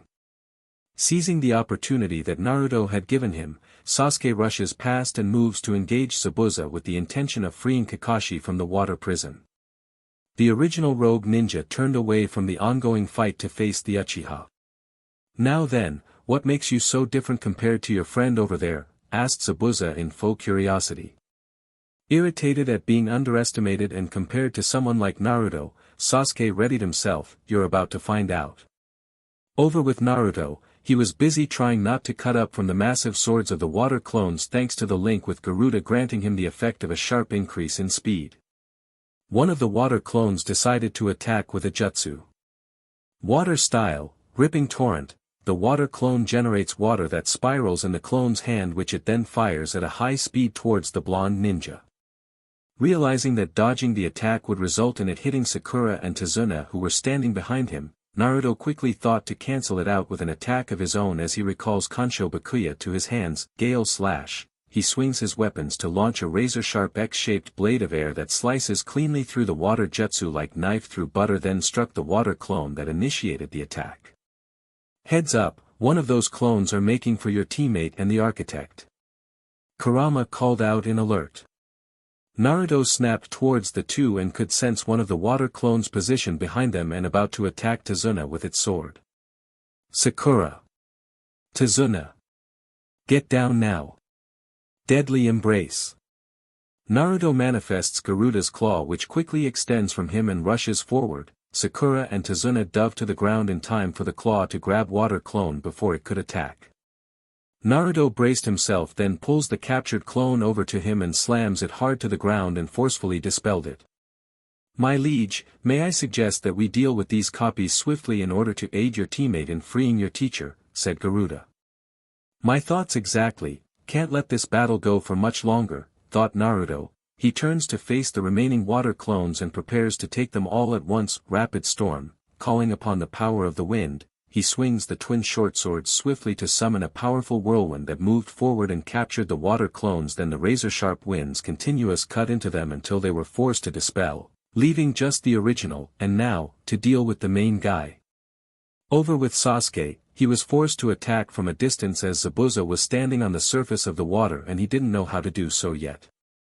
Another issue is that he can't risk using his fire jutsu in the off chance that he might hit Kakashi as well, requiring him to take on a more accurate approach, and he knows how to do just that.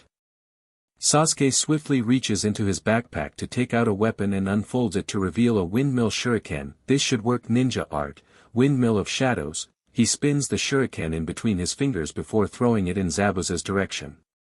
Zabuza scoffed, "Nice try, kid," but he sharply reaches out and catches the shuriken with his free hand. Not even close. Then he was surprised to see yet another shuriken heading his way, a second shuriken which was hidden in the shadow of the first. How sly. And since Zabuza has already caught the first shuriken, he has no way to defend himself this time, thought Sasuke with confidence. Just as the second shuriken was about to hit, Zabuza quickly jumps for the shuriken to fly underneath, evading the surprise attack cleanly. Zabuza looked at Sasuke with a smug smile hidden behind his mask. "Like I said before, not even close." Cyclone sword. Something suddenly whizzed past Sasuke and rushes towards Zabuza with the water being forcefully parted from the velocity. A closer look reveals Naruto using the power of the wind for a strong burst of speed which enabled him to dash on the water's surface. Zabuza's eyes widen in shock as he realizes all too well that he can't stop this attack and was forced to move out of the way as well as release Kakashi from the water prison. Having missed the attack, Naruto fires jets of wind from the soles of his feet which enabled him to hover a foot above the water's surface. You little BRT, Zabuza was livid at having been made a fool of and was about to attack Naruto only for the blonde genin to point to the left with one of his short swords. The swordsman turned to see Kakashi now standing on the water's surface and looking at him with a serious expression. I believe my sensei wishes to have a word with you, Naruto commented nonchalantly like there isn't a fight to the death going on. Naruto, you and Sasuke have done well. Leave the rest to me. Kakashi narrowed his eyes on the rogue ninja, and just to let you know, you won't be getting me with the same technique twice. By then Naruto had hovered back to the shore and rejoined with Sasuke as they went back to protect Sakura and Tazuna, though the Uchiha was silently leering at Naruto with envy. Zabuza glared back at him, we'll see about that.